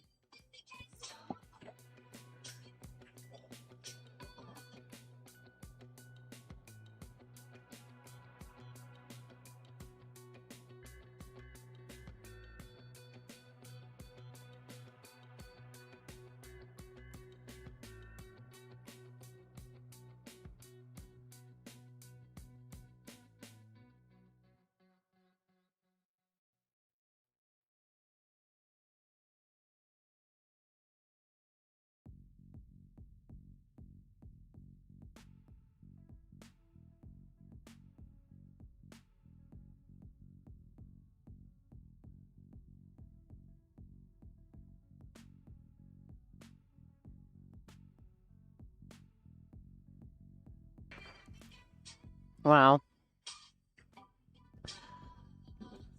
I mean, that's just clean living, though. And I say this a lot. If you watch any of the streams with the WPBA, I do say this a lot. Fortune tends to favor the bold. And when you're really in a roll and you're hitting the ball well and you're striking the ball well, rolls tend to go your way. It's when you play timid pool that the rolls don't go your way. Timid pool, it's like the death of all strokes, right? It causes deceleration and rolling of the shots that really doesn't benefit you in any way, shape, or form. So striking all the way through the ball really proves itself to be a little more favorable, per se. All right. He's going to send it back and forth.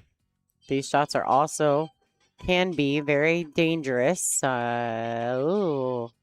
All right. He's okay. He's just going to stop it. I like that he got up and looked. What do I need to be? He may draw it back just a couple inches or even roll it forward a tiny bit. Yeah. He just wanted to make sure that he wasn't dead straight in so close to the rail.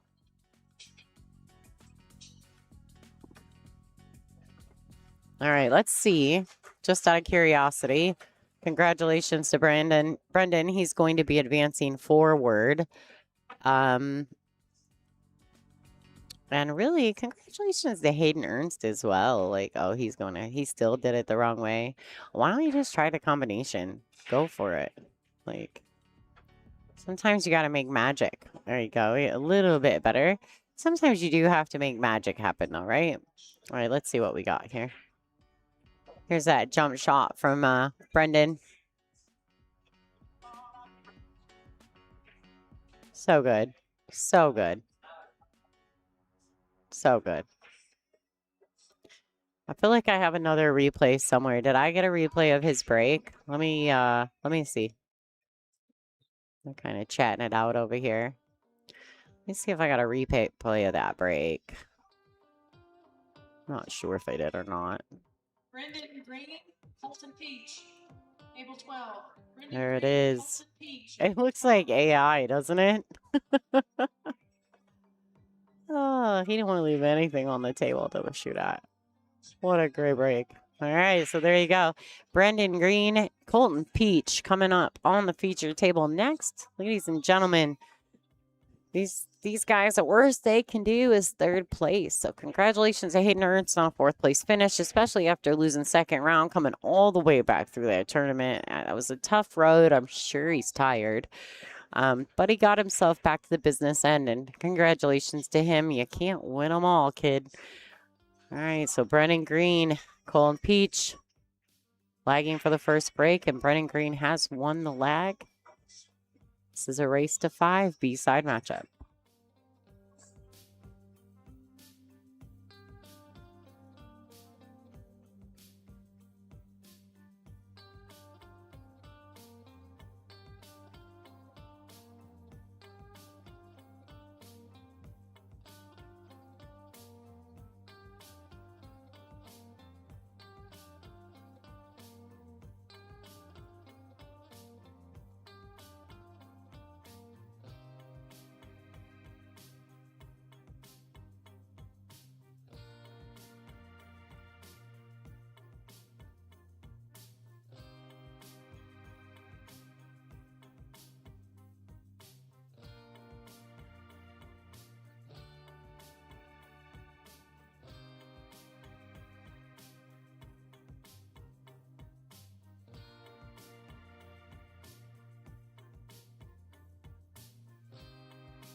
Okay, that was a great shot.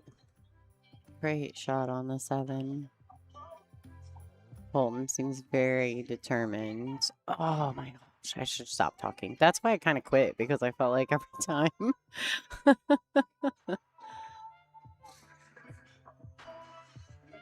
Yeah, every time I said something, I felt like something crazy happened, so I just quit.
All right, what's up, guys? This has been a good match. Like, the music got really loud for a minute in here, so I pulled back my microphone just so that we don't get copyright infringements from how loud the music is. I made a few adjustments so that my mic is a little bit more like it's kind of like suppressing the background noise. So hopefully I'm not getting copyright nailed. I don't know if anybody can hear it in the background when I speak, but thanks, Katina. Yeah, David L. Katie next, huh? That's a tough one for us, VB. L. Katie's so steady. All right, so score is 2-2. This is a tied match. It is a race to 5. It's been a really good match, to be honest.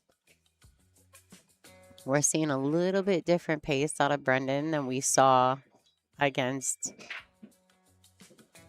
Hayden, for sure.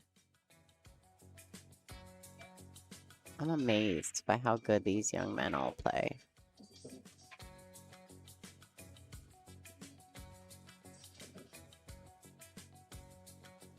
And how professional they act, react, how they treat each other, how they treat themselves at the table. Like, it's really impressive.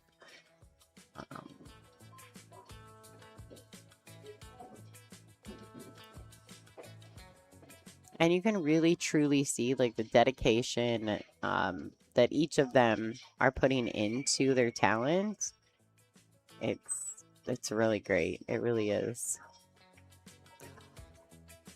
Oh, we caught that ball way too fat. Now Brennan has a good opportunity to take the lead here. That was a big miss for Colton.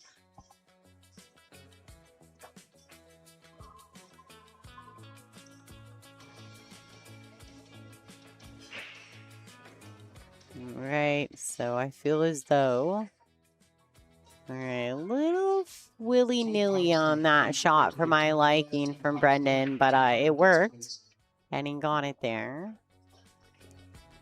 All right, there's a little more of that pace that we were seeing earlier against Hayden. All right, there you have it.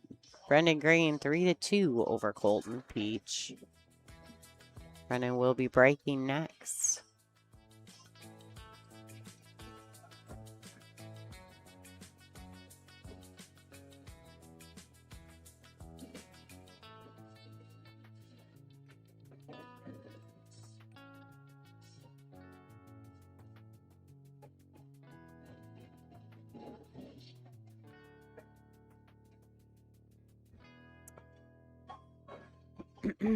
I do have to say, I'm pretty intrigued. I do think this is, it's pretty awesome. Like, this event, there are 44 players. They didn't get started on time. I think their intention was to do players meeting at 10 and get started by 11, but I don't think they even started till probably about noon. To be honest, I'm not 1,000% on that, but I feel like it was in that range. And here we are. I mean, it's only 8 hours later. That just goes to show, too. I mean, they're playing race to 7s on the A side and a race to 5 on the B side. And they had 44 players. And they managed to finish. They're going to finish this in one day. Don't get me wrong. They have, 26 tables to utilize. 27, actually. They have one they can't, and that's because I'm by it. I took ownership. But outside of that one table, they've been able to use all of them if they needed. They haven't needed it. I mean, as the event whittles down, they don't need that many tables, even at best, even with 44, you only need 22 tables for the first round. And that's if they don't have any buys, and I don't remember if they had it. I feel like they had a few buys leading into round 2. So anyway, regardless of the buys, they had plenty enough tables to make it happen. It just goes to show the pace of play. It's impressive. Now, I know they also play on 9-footers as well as some of the events, I think, with the level up system, but And they should. I think it's good to play on all surfaces, but all right. So somewhere, somehow, they skipped a game on us. Brennan Green has advanced over Colton Peach. We're also going to go ahead and draw for the break and run. I'm going to go ahead and put the microphone on for you guys to listen to Chris Curtis. He is the executive director of the Level Up program right here. I think they're going to give them a few minutes to warm up, to get comfortable. And then I think there's a break and run. They had tickets, and they're going to draw somebody to do a break and run, and it's going to pay per ball or something like that. So I'm going to leave my mic on and let you guys listen to all this. I'm going to step away. Congratulations, Brennan Green, on making your way back into the finals. It's going to be a fabulous finals match, guys. Don't go anywhere. One more match for all the marbles. It's going to be Denzel DeCastro versus Brendan Green. So it's going to be a great matchup, folks. Don't go anywhere. Stick around. Watch some of the fun stuff this Level Up program's doing. My name is Lonnie Fox Raymond. You're watching LFR Live here in Houghton Lake, Michigan at the Statewide Sportsdome. And this is the Level Up Junior Open 9-ball tournament. And we're getting ready for the finals, folks. Stay tuned.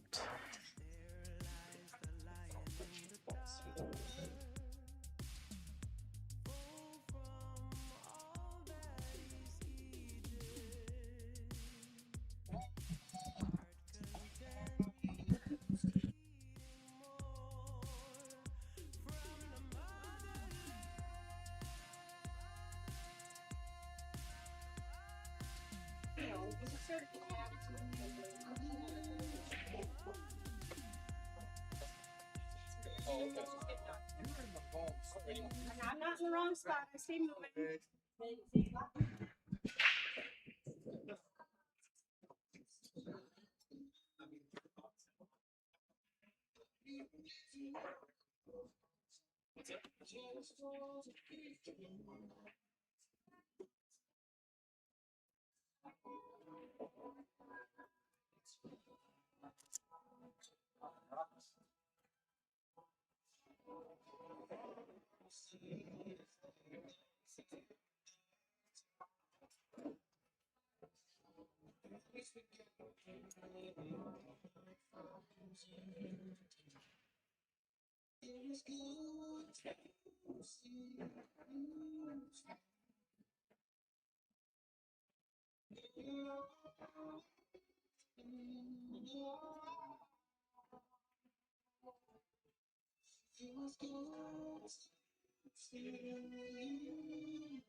Hey, we can share. How about this lady right here?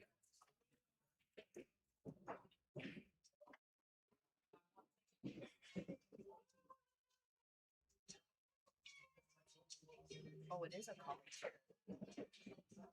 Okay, everybody, let's get our break and run tickets on here. Miss Billy is going to draw one ticket By out. some chance, Brennan beats him Okay. first set, race to 7, and he'll pay one more set race to 1. Good luck to everybody that bought a ticket.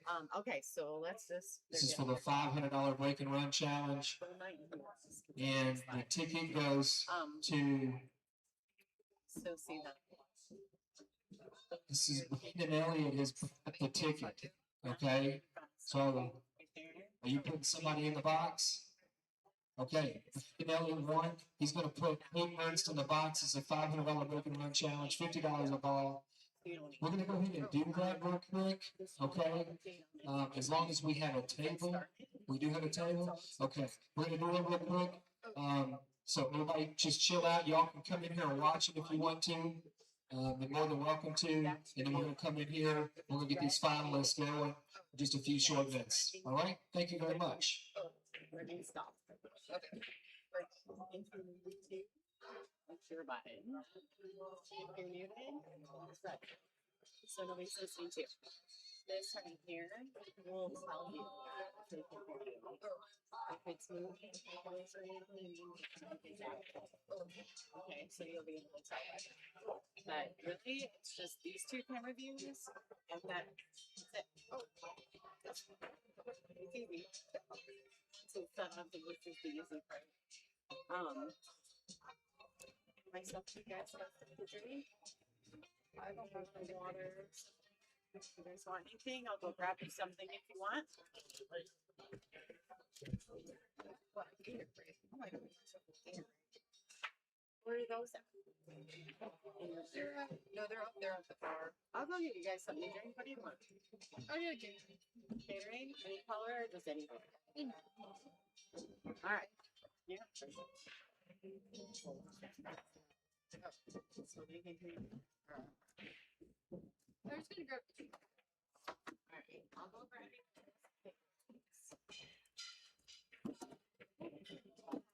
Bill.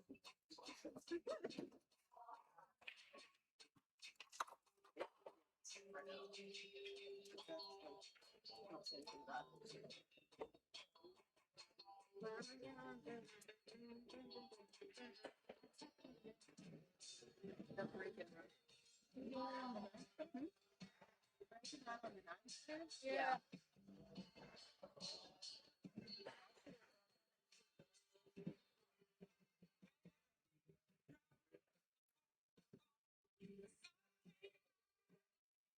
How many events do you guys typically, when you meet that,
All right, everybody, how you guys doing out there? You guys are getting ready to watch the finals of the Thunderdome Level Up Junior Open 9-ball championships. They haven't updated the score, so just so you guys know, we will get that done. It is not a me thing. There's multiple hands running this tournament. So it will be Denzel DeCastro and Brendan Green. This is a true double elimination format. So once they play the first race to 7, if Brendan does happen to win the first set over Denzel, then they will play a second set, race to 5. But I've got a really special treat coming up for you guys in this finals match. I have got 2 of my most favoriteest ladies that played in this event. I followed their journey throughout the entire tournament. Both of them are grinding to try to get top female, just missing it by a hair. So we've got Miss Meadow Johns and Miss Ariana Houston coming in to do commentary for this finals match. Ladies and gentlemen, they're going to lag for the first break. And I'm going to pass the mics over to them. Stay with us, and we will get things going.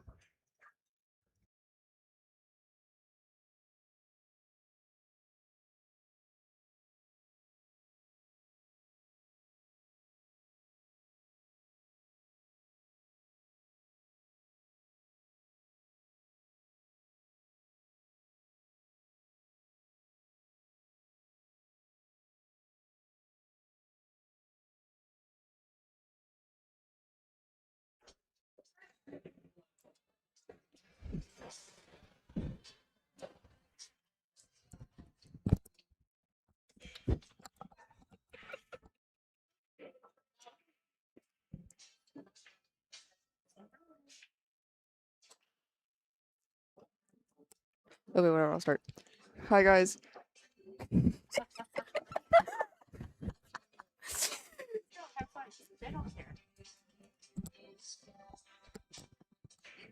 Speak, Meadow, bro. Hello, guys.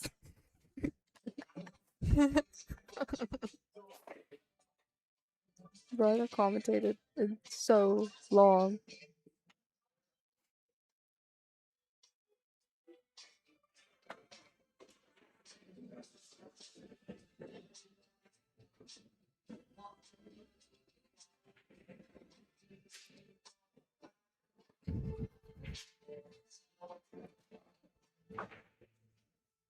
Ooh.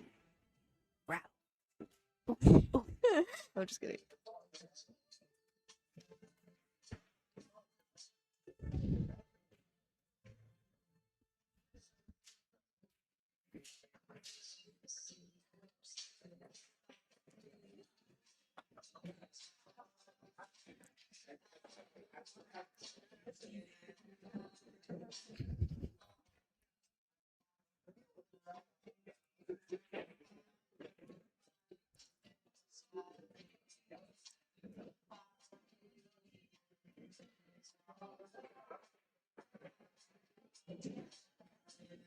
Have they started the scoring? They're going to fix that.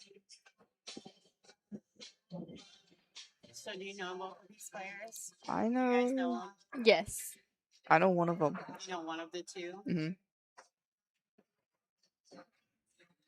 Yeah, I know Denzel. That's it.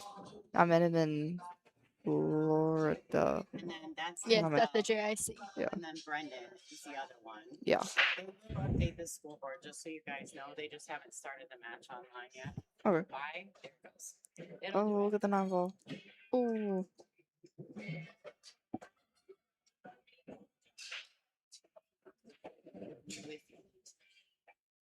Thank you.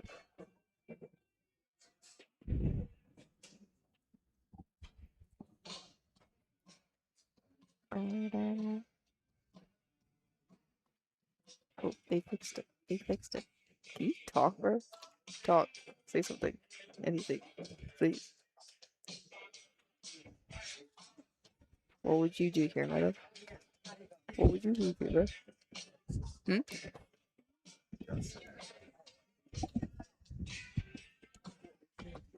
Bruh, I said, what would you do here, bro? Rank the 7 in the side. Good. That was a good shot, though. Bye, dear.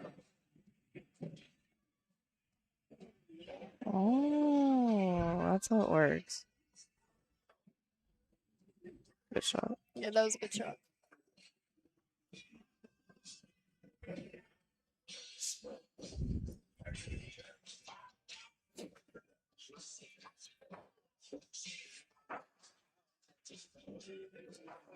Good shot. 1, 2, 0, 5, 10, 0.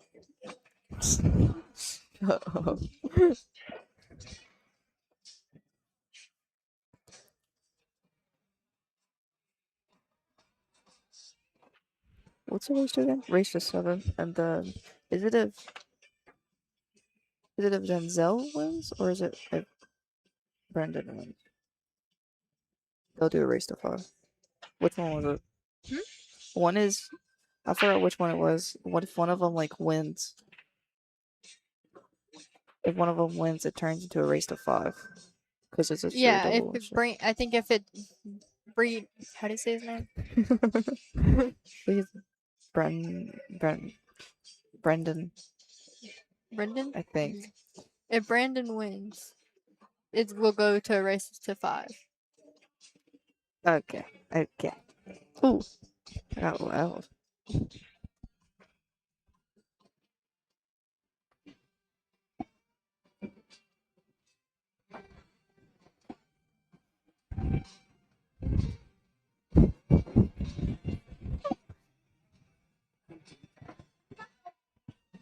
Can you hear me? Yes, Okay. that was a good shot. Oh. This was a bad roll. Pretty tough.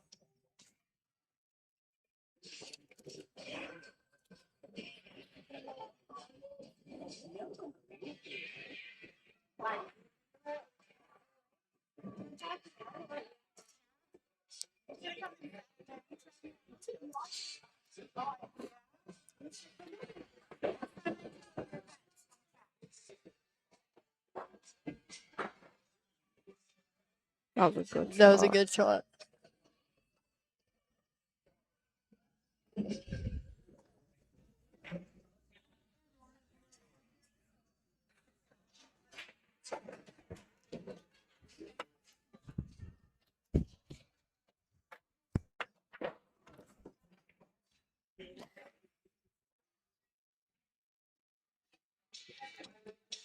Ooh, they got Metallica playing. Oh, no. He rattled it. Is it We're Brendan? actually looking Or is it for Braden? an adult to play with a junior right now. We need 3 different teams to fill our adult junior scratch doubles. So we are looking for an adult to play with a junior right now. If you're interested in that, come on up to the tournament desk. Is it Brendan or is it Braden? I think it's Brendan Brendan because there's an or E. Brandon? It's Is it not Brendan or Brandon. Brandon? Brandon's with an A. No, but some people. I think it's Brendan.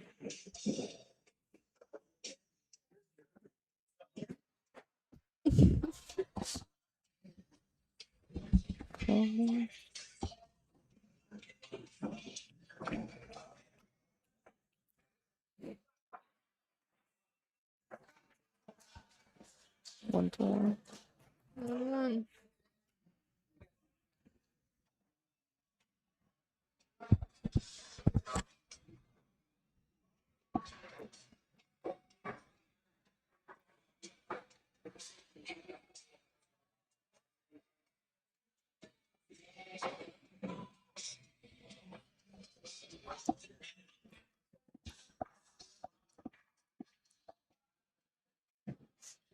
I'm used to like having an adult with me when I commentate.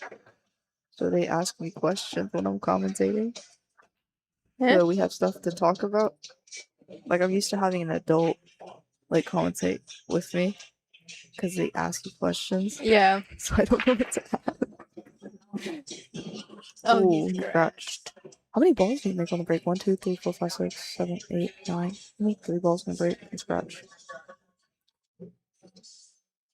I'm guessing that's 2, 3, 2, 3, 5, 7, 8, 9. Okay. Oh, you know this stuff? Yeah. Okay, I'm surprised. Hop up to any new country Okay. music.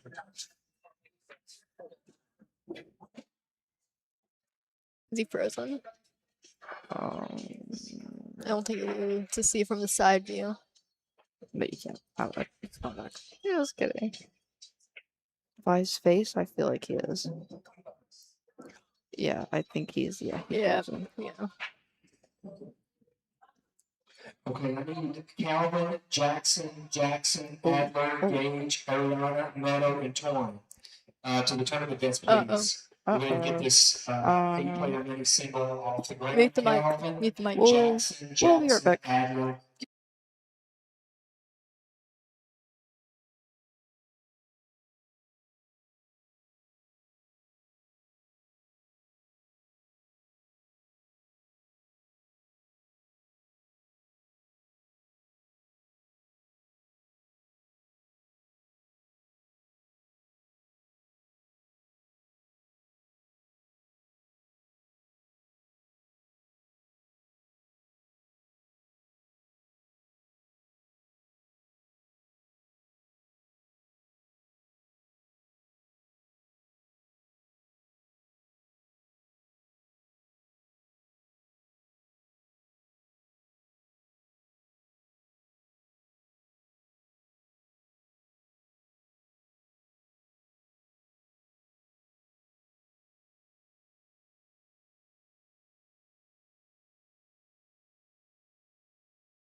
All right, what's up, folks?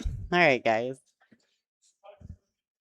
I think it's 2-0, but they're not scoring it from their phones because I can't score it. So it's a overlay from the bracket. So they have to score it from their phones. His dad said he was going to start scoring it. I think it's 2-something, but they have to. Right. Yeah. So, okay, guys. Right. First time, two young girls have nothing to say. Guys, I'm back.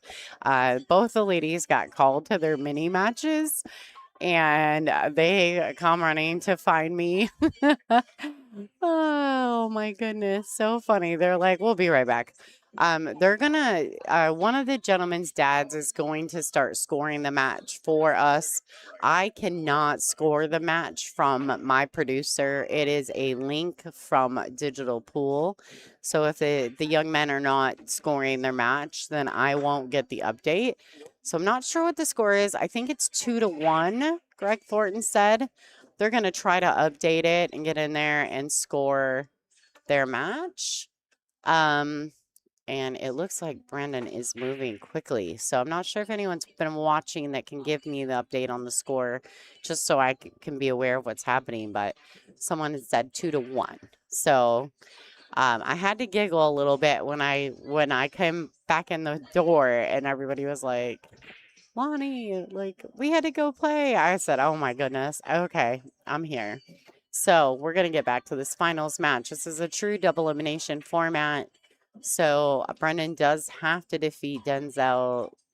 The first set race to 7. Then it would be a single set race to 5. The players are sent a link to their phones to score. They are sent the link. So it just because they don't score it on their phones, it kind of causes a small problem for me because I can't score it for them. But we're gonna try to get it updated. I think Brennan's trying to get into his phone right now so his mom and dad can potentially score for him. Okay, 4-1 in the first set. Yes, yes. Good job. 4-1. Yay, we've got action. Thank you. I'm like, thanks. All right. 4-1. Brennan needs to win the first set. He looks pretty determined. Denzel looks a little bit like, oh boy, what did I get myself into? But Brennan is clearly, once he starts playing and he plays real fast, he gets very into a rhythm. I mean, we've seen that break that he had where he made 5 balls on the break. He's very comfortable on these 7-foot diamonds. All right, so if he punches across, he's got to miss the 8. Oh, and he just catches it. Gets a little lucky, catches it thin. That's great. Drag draw over for the 5. When he's done that, boy, he's playing fast. This is dangerous. All right, looking good on the 6. 1 rail and out. I'd like to see him slide it just a tad towards the side pocket like this. All right, he wants the cue ball to slow down. Ooh. All right, he's okay. We'll draw over to the left long rail, back out for the 8 in the right-hand side pocket. He could also play it up in the corner, but I don't think he will. To the side, back out. Okay, got a little bit. He probably should have put a tiny bit of outside spin, which would be left-hand spin on that shot if he wanted to get to the left side of the 9 ball. Or he could have killed it with a bunch of right-hand spin, which would have brought it back to where he could play it in the left-hand corner. But he has made the 9, and that puts him 5-1 up in the first set. It is a race to 7. This is the finals of the 2026 Thunderdome Level Up Junior Open 9-Ball Championships. You can follow along on the bracket or see the path of these young men throughout this tournament. Brennan Green has had a really, really good event. Let's see if we can follow along with Brennan. Let me see if I can find the bracket and find the information for his path. I know second round he put it down on Hayden Ernst. He played really well in that match. So he came out with a bye in the first round. He advanced forward into the second, where he draws right into Hayden Ernst, the number one ranked level up junior player. He beat him 7-4. Then he beat Johnny Hammondtree, Johnny 9 Maine, 7-2. And then he defeated Ethan Wolverton 7-3. Eventually losing to Colton Peach 7-5. Going down to the B side at that point. Taking a bit more of a scenic route to get back to the finals. He then comes over to the B side. Trying to find his path here. Where did he go? I know he came to the B side. All right, so once he gets to the B side, he runs first thing, runs right into Torin. Beats him 5-2, then runs right back into Hayden Ernst and has a great match against Hayden. Has that break where he makes 5 balls on the break and he wins 5-zip. Now then he defeats Colton Peach again 5-2 after taking a loss to him early. Beats him 5-2 and comes back to find Denzel in the finals here. All right, so Denzel doesn't have the best look at the 4. After that jump, he did miss. So Denzel's got a look, but it's not a great one. I don't know if he can spin around the 5 with go a little bit of a rail first situation and try to pocket the 4. But if he can see it, I expect him to do something. Did you win? Oh, nice. You were all excited to come back to the booth with me? Okay. Well, guys, we're going to get Ariana set back up. She's going to jump in the booth with me right now.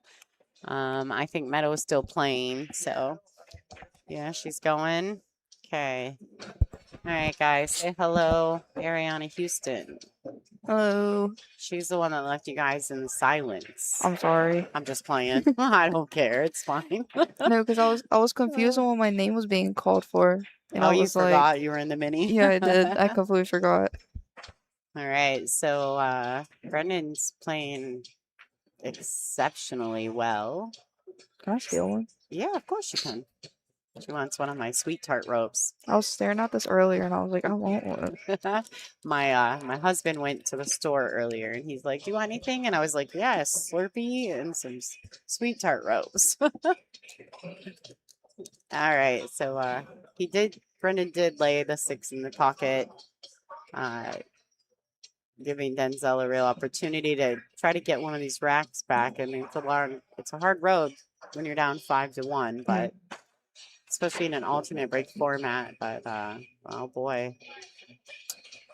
All right, he caught that ball really, really fat, and in turn, the draw did not do what he expected it to do. Yeah.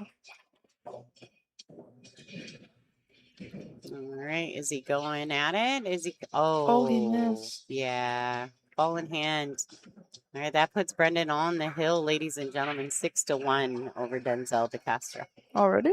Yeah, for the first set. If Brendan wins Okay, the first let's one. into a second set. Yeah, true double elimination format. So, Ariana, tell us a little bit about yourself. Where are you from? I'm from Roanoke, Virginia.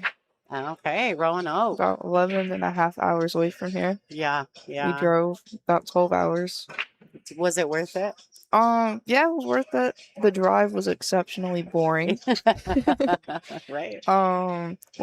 Everything from here to Ohio was pretty neat. I slept for about 2 or 3 hours. I drove throughout some Ohio, and then we got into Michigan, and it was just flat, green, grass, trees everywhere. Yeah. It was probably the most boring drive I've ever been in. Yeah. I was born in Kansas. Okay. But I've never seen like one of those, like, what's it called? Windmill? Not windmill. It's like Windmills. Oh, like like the really big white things with the 3 propellers. Yeah. So those are, what are those? They're solar fans or solar. Fans. Yeah. I don't know what they're called. Hey, what are those? The big solar things called? Windmills. There are windmills. They're just windmills. That's it. There's solar windmill. Oh, So it almost. wasn't so. Yeah. Mm. You've never Yeah. seen those before? Not since I was like a child, Oh, baby, yeah. baby. Yeah. So we saw that. We drove through an Indian reservation, which is Oh, pretty cool. yeah. Yeah. For sure. We were learning about that for about 30 minutes in the car. And then Did you go through the Chippewa? Is that what it was? Yes, I think Yeah. so. Yeah, because you get to the center of Michigan and It said it was one of the most more peaceful tribes. Yep. Is what they said. yep, for sure. So looks like Brendan's doing work right here. Mm. If he completes these 3 balls, gets out on this rack right here, he has taken set number 1. And I don't. Oh, I thought he missed that. All the drama. Mhm. Wind turbine. Okay, all right. Well, Tony sends wind turbine. Same thing. I feel like. I mean, you guys knew exactly what we were talking about. Yeah. Yeah. So they're not super common all over Michigan, but you do see them quite a bit running down the highways, that kind of Yeah. thing. If you go into Illinois, you'll see them a lot there too. Yeah. They said the Bixby said that there was about 1,700 wind turbines Mhm. in Michigan. Yeah. That's pretty cool. Yeah, it is cool. All right, so Brendan Green wins rack or set number 1. So now they have to re-rack. This is it right here, folks. No matter what happens, this race to 5. Team Mad, Team Autumn, Team Montalvo, Team Korean. Sorry, guys. They're making some announcements real quick for the John, Team adult Scotch doubles, adult junior Scotch doubles thing was that's confused happening. on Are you and your there. dad gonna play in that? My dad's actually asleep. We're getting up at 5 o'clock, and he's from the military, so he's like, we ain't driving tired. So he's currently, I'm pretty sure he's in bed. All right. So I just let Ariana know too that we are doing with we have combined with the JP Newt, and in November we're going to be doing a WPBA qualifier through the JP Newt, $5,000 added event in Maine, in Portland, Maine, in November. So if you guys maybe look into that. When is this? It's in November. I want to say it's like the November. 7th, 8th or something that weekend.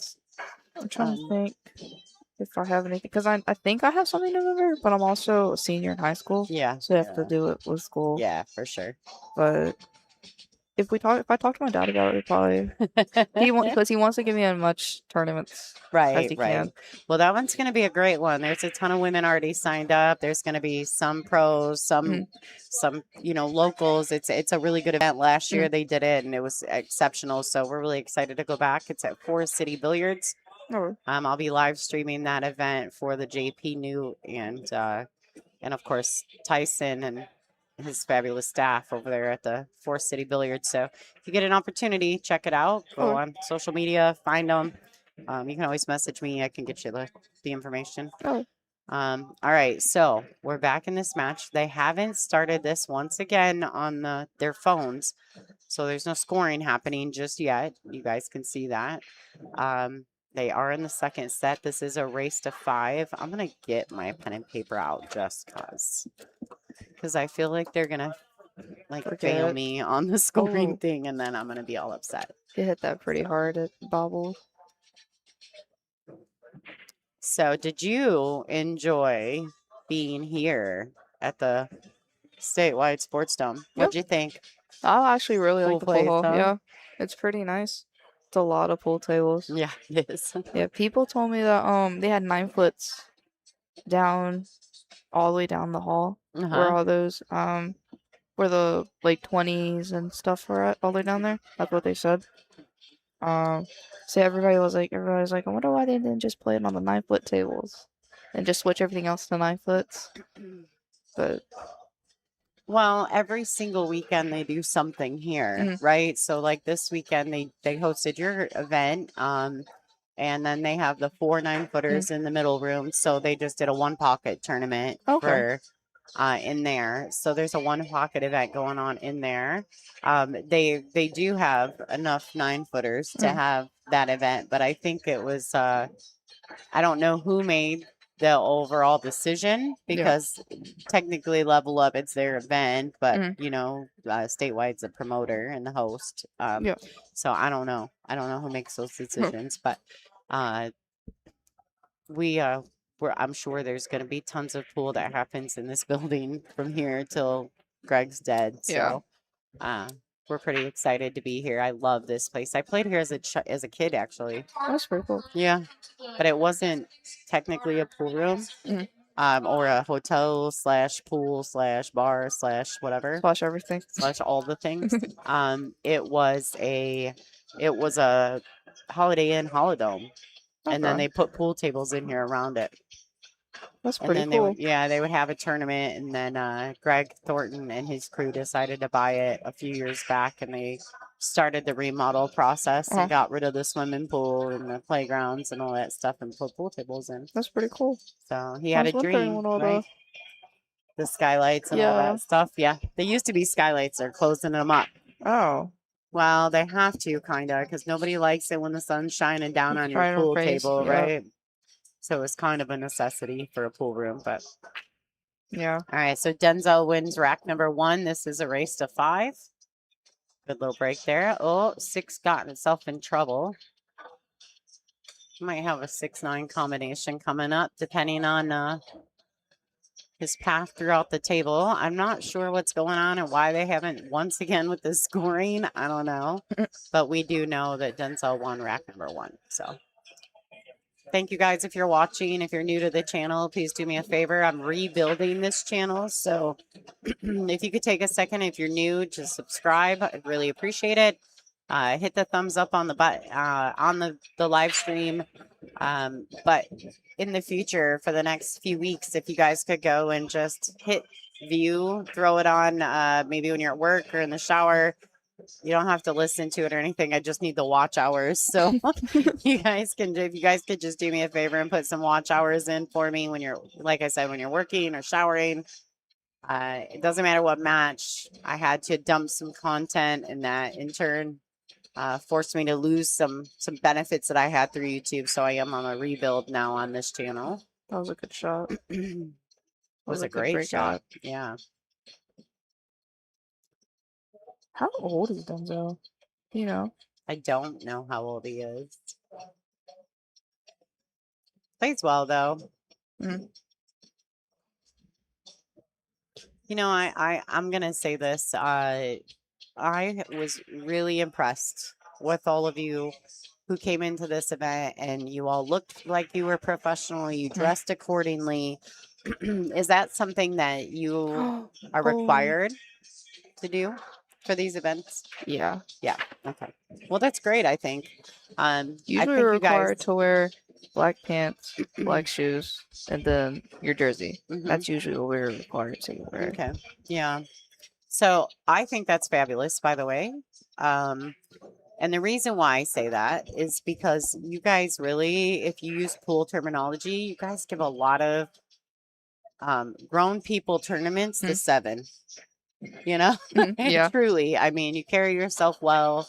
You don't see a lot of drama. You don't see any temper tantrums. People are just, I've seen a few temper tantrums actually before. Well, the occasional like slap of the table Yeah, or it's true, something, yeah. you know, that's what it is. I mean, you guys are competing. Eventually, you know. Oh, look at good that. shot. Great shot from Denzel. All right, let's see while they're racking if I caught that bank shot on my replay button. Let's see what happens. Oh, snap. I might have got it. And there it is again, that great bank shot from Denzel. He should be currently up 2-1 or 2-0 in this match. If I'm correct in my scoring. It should be look at this. 2-0. Look at this starting to pop up. I need some help, folks.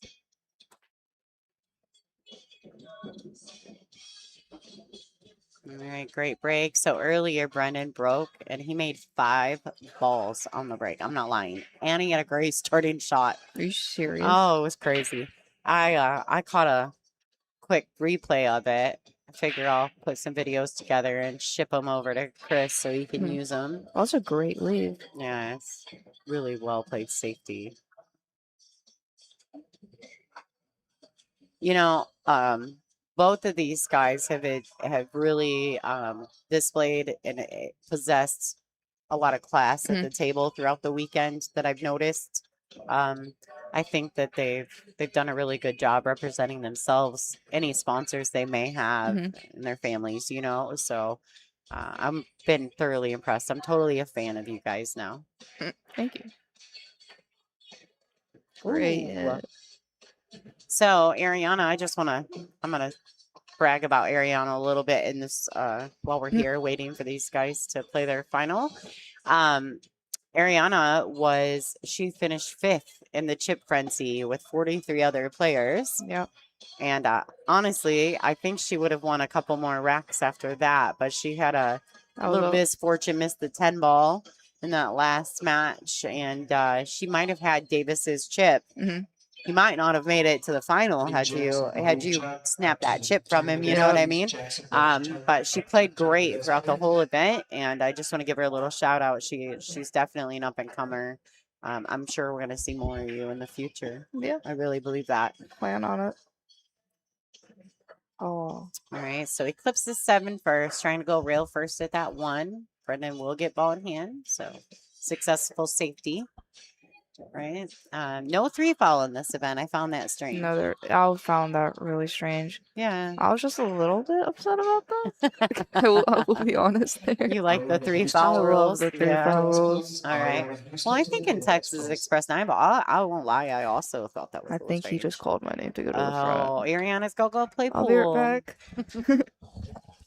All right, guys. So Ariana's going to go. She's in the mini, so she might be coming and going as this match completes. But the score currently, I think, is 2-0, maybe 2-1. So they haven't scored it, but they definitely started the match. So we'll see if they can get us caught up. Ariana is like the sweetest young lady, and at 17 years old, I really enjoy her, and I think that she's got a very promising future. Her and her dad, they travel to a lot of events. He's wonderful as well. Was really, really excited to meet them here, and I'm excited to watch her growth and her future in our sport. So, all right. So Brendan knocking one down. Great out from Brendan Green. I believe the score is 2-1. If not, it may be 2-2.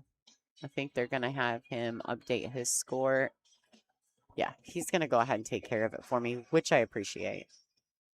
All right, so Denzel DeCastro is 2-1 over Brendan Green. Thank you, Brendan. I'll give him the thumbs up.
So I'm curious about it. I think he's going to, if the 5 plays past the 8, it's kind of a tough situation here. I think he's got to try to play the 5-8. I don't know if he can cheat it past the 8. With a little draw, the pockets are big. So if he can squeeze that 5, like cheating it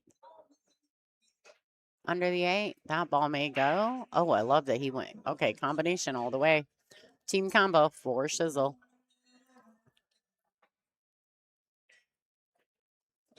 Okay, a little gas, and he's gone there. Ladies and gentlemen, I think the 6-9 combo might tie this matchup between Brendan and Denzel.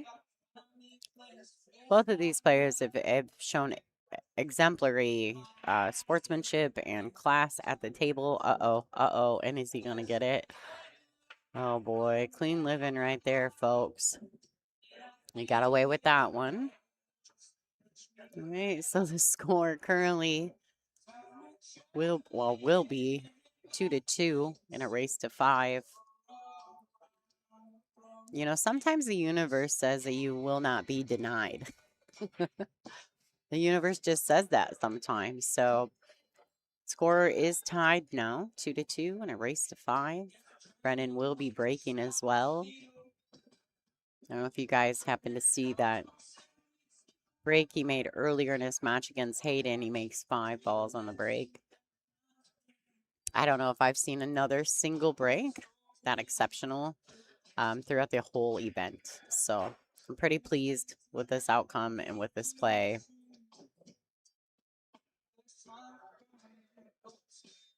From these young rock stars. If you guys are interested in getting on a mailing list for tournaments that are being held here at this Statewide Sportsdome, go ahead and go to their Facebook. You can ship them a message saying you want to be put on their mailing list, or message them, give them your email, and they'll notify you, or just follow their page. They do tons of events. So they just recently started using digital pool systems, so everything is reported to Fargo. They have all kinds of different types of tournaments. They do 3-man events. They do team events. They do singles. You know, your 450s, 400s and below, 600 and belows.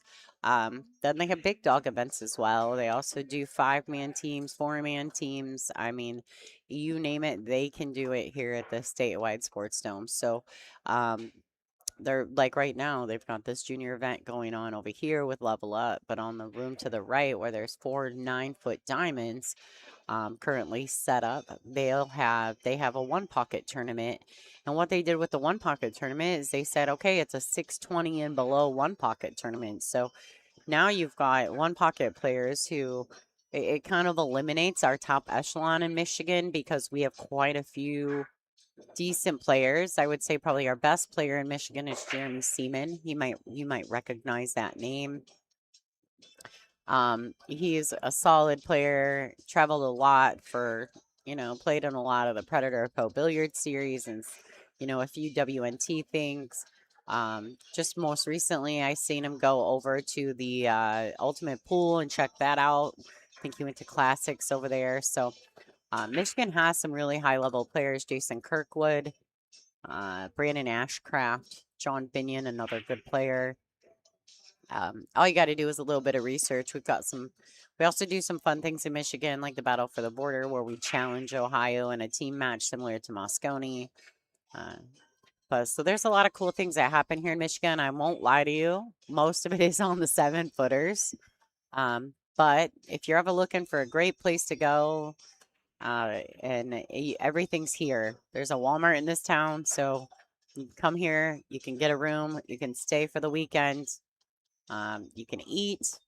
They have a great bar, good food. You can eat, drink, go to Walmart, pack your room full of goodies, and have a great event. And go check it out with your buddies sometime, or your girlfriends. Just follow along with Statewide, and they'll keep you posted on what's available here.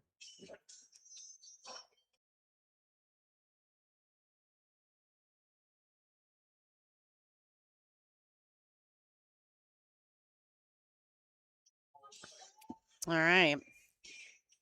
So Brennan on this 8 ball. His pace is he's got a really quick pace going on right now. So all right.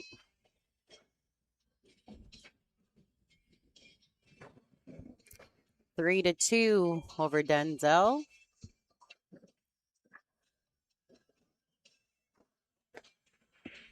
Great match. Not sure exactly what the payouts here. They haven't posted those, so I have no idea what the payouts at this tournament are. I'm gonna look and see. Did they put any of that information? They did not post any of that information online. Probably a lot of that is because they're junior level players, so my guess is that's why.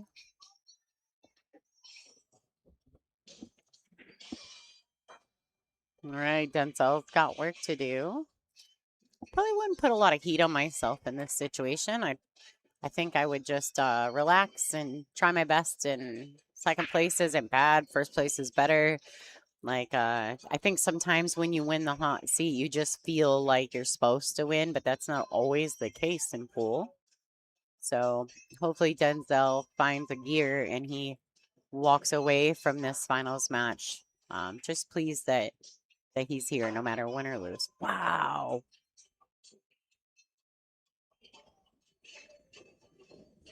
Man, these kids, they just do all the things so well. So well. I'm very, very, very impressed.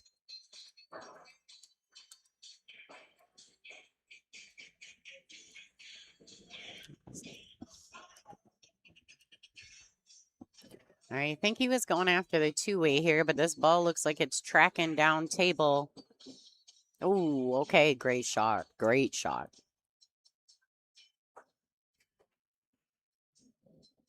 So it's like Brennan's going to kick one rail at this ball. I'm trying to make something happen. Distance is helpful. Distance isn't always distance on a 7-foot table, but knowing now how much, like Ariana stating that she really wasn't sure why they chose to play in the 7-footers, I love the idea of them playing on a 9-foot table here as well.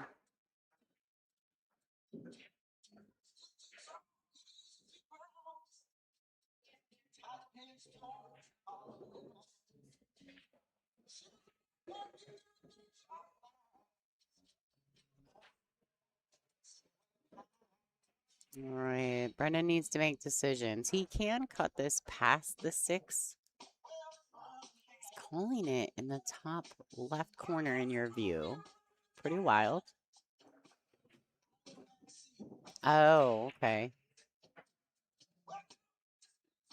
All right. I don't know what that tap was. I'm confused by that. Maybe he thought he might come around and bump the 9. It's kind of an interesting call. Nice touch. All right. This young man is quickly going to work.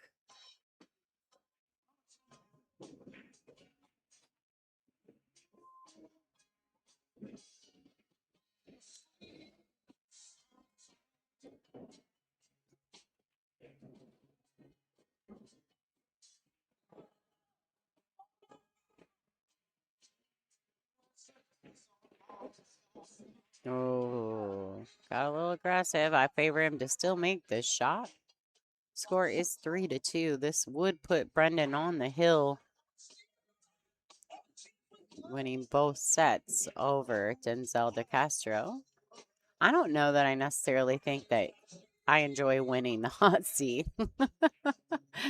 Sometimes winning the hot seat's the worst place because the person coming in is, played a few sets. Like, they're typically comfortable.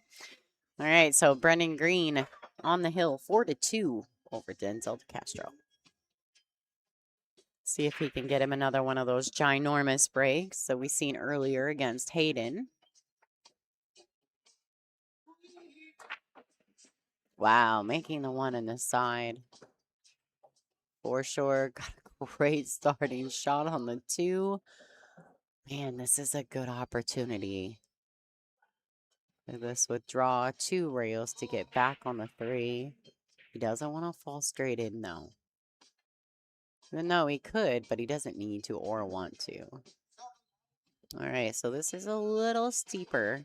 A little bit more angle on this than he probably would have enjoyed. He probably would have preferred. But he's going to go ahead and shoot it.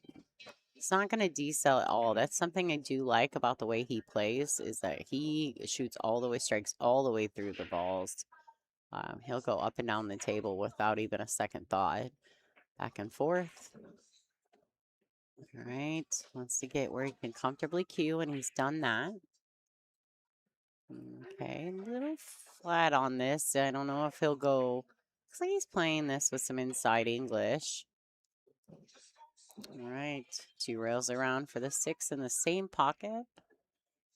He's going to try to 1 rail, maybe a little tiny tip of right hand English there so he can get on the right side of the 8. Oh, man, this is a good opportunity. 1 rail back out for the 9. Oh, man, he's going to win this tournament, ladies and gentlemen. Hey, Brendan Green is your champion here at the Statewide Sportsdome for the level of junior open 9-ball championship. What a fabulous tournament, ladies and gentlemen. Thank you guys so much for tuning in. Brendan Green is your champion. We're going to go ahead and let them, I'm going to leave my mics on so you guys can hear some of the announcements from the executive director, Chris Curtis. So I'm going to remove the screen. Thank you guys so much for watching. My name is Lonnie Fox Raymond. I am the voice of the WPBA. You are watching LFR Live right here in Houghton Lake, Michigan. Thank you guys so much for supporting. Please continue to support the Level Up program, and as well as following all socials on all of our sponsors. All right. Thanks again for watching, guys. Have a great night.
And we are very excited to present the 2026 Kaya Kloppenstein Sportsmanship Award to Miss Elena Richmond. Come on down, Elena.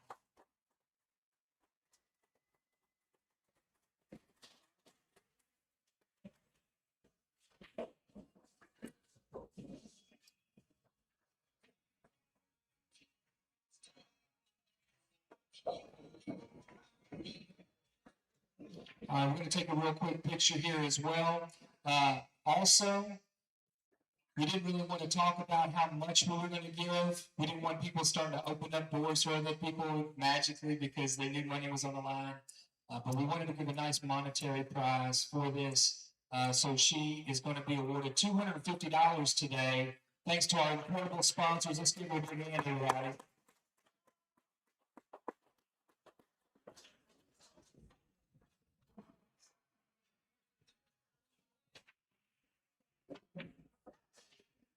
All right.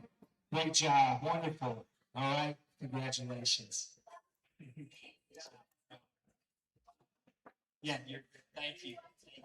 All right. That's good stuff. That's what it's all about right there. Okay? Awesome. Thank you so much. All right. Before I go any further, I think we need to make a big special thank you to some of our sponsors and some of the folks that have really helped put this event together. We have to start first with Mr. Greg Thornton over here. Mr. Greg Thornton, owner of Statewide Sportsdome Arena, incredible facility. Let's put our hands together for Mr. Thornton right here. His incredible staff has taken good care of everybody all weekend long. They've worked hard for everybody. The food's been excellent. The rooms have been great. We have really enjoyed our stay here. And Mr. Thornton, we need to do this again. All right, that sounds good. So, also want to say a big thank you to McDermott Hughes. McDermott became our title sponsor. We want to appreciate everything that they've done to help us in terms of putting this event on. There's an incredible amount of support that was poured out for this event. I think we're a little bit in uncharted territory with $6,700 added to this tournament. These players were able to walk away with obviously enough money to make it worth their while, to pay for their trips. This is an expensive endeavor. They have their equipment, they have gas. That was $4.50 a gallon when you crossed into Michigan. That's real money. It takes that kind of effort to make these things happen. We're able to give that back to these players, and we're thankful for our sponsors for being able to do that. So thank you very much.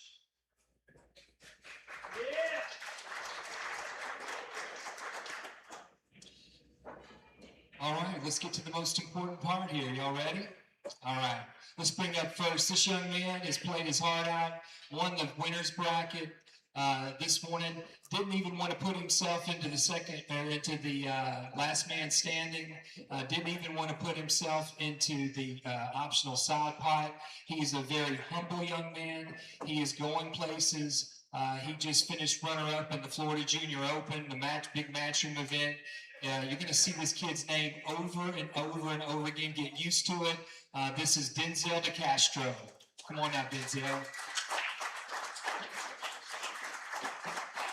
Fine young man. All right. And what else can I say about this young man over here? He's been in the program for probably about 5 or 6 weeks. He messaged me and said, hey, look, I think I really like what's going on with Level Up. I want to be a part of what's going on. I want to be a part of this team. We were so excited. I never, ever asked juniors to join this. I never have. I just think that's the wrong way to do it. If they want to come to us and they want to be a part of our team, we receive them with open arms, 100%. So when this young man said, hey, I'd like to be a part of this team, I was honored and I was flattered that he would want to be a part of this special team of guys and gals that we have.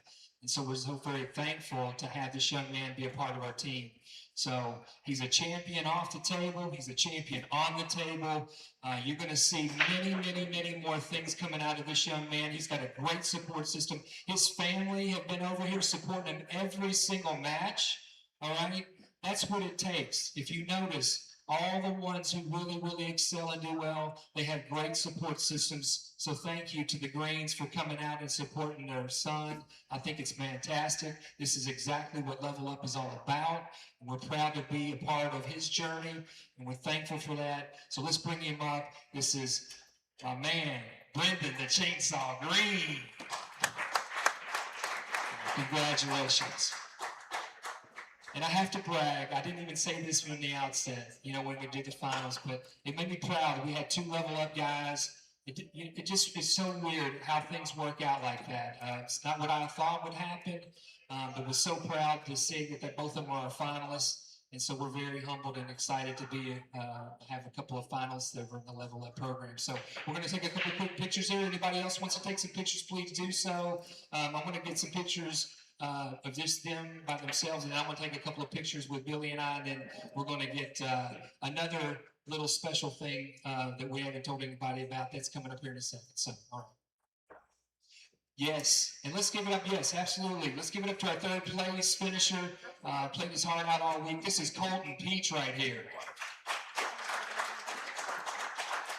Excellent. Great group of young men right there. Awesome.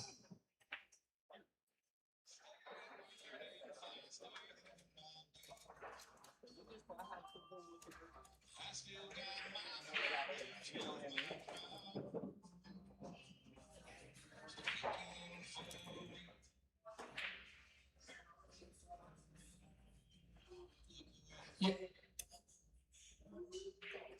Really always makes me brag on stuff that I feel kind of silly about.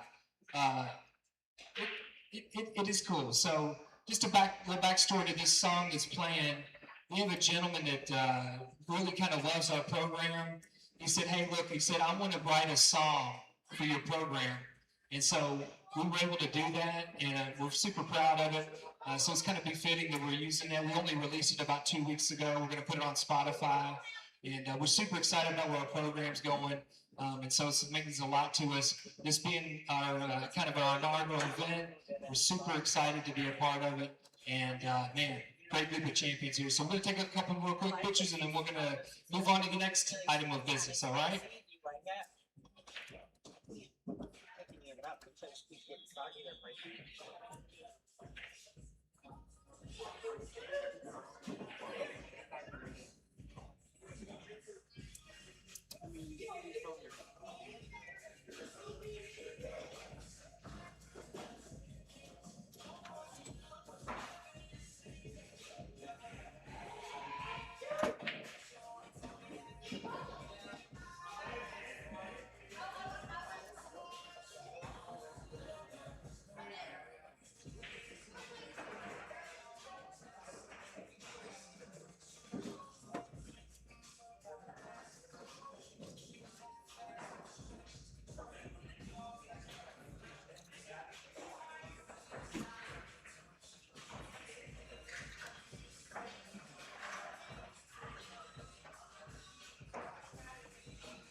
So Greg's presenting some T-shirts. Efren Reyes came here earlier in the year to kind of get this place going. He signed some T-shirts. All the champions here are going to get a T-shirt. Really cool stuff here. Efren Reyes.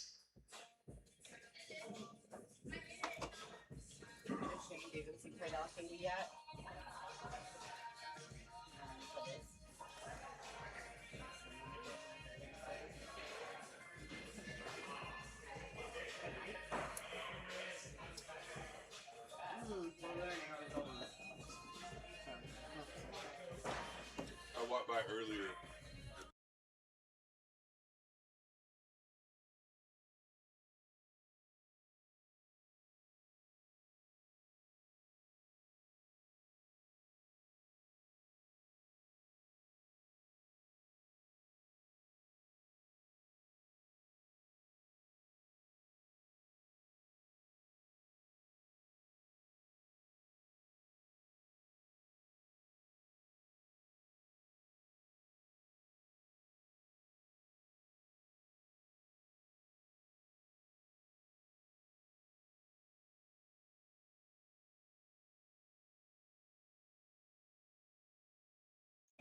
All right, guys, we're out of here. Thank you all so much for watching. My name is Lonnie Fox Raymond. You're watching LFR Live, and this has been a fabulous event to cover. So thanks so much to Level Up, all the sponsors involved, and of course, Greg Thornton and Team Statewide.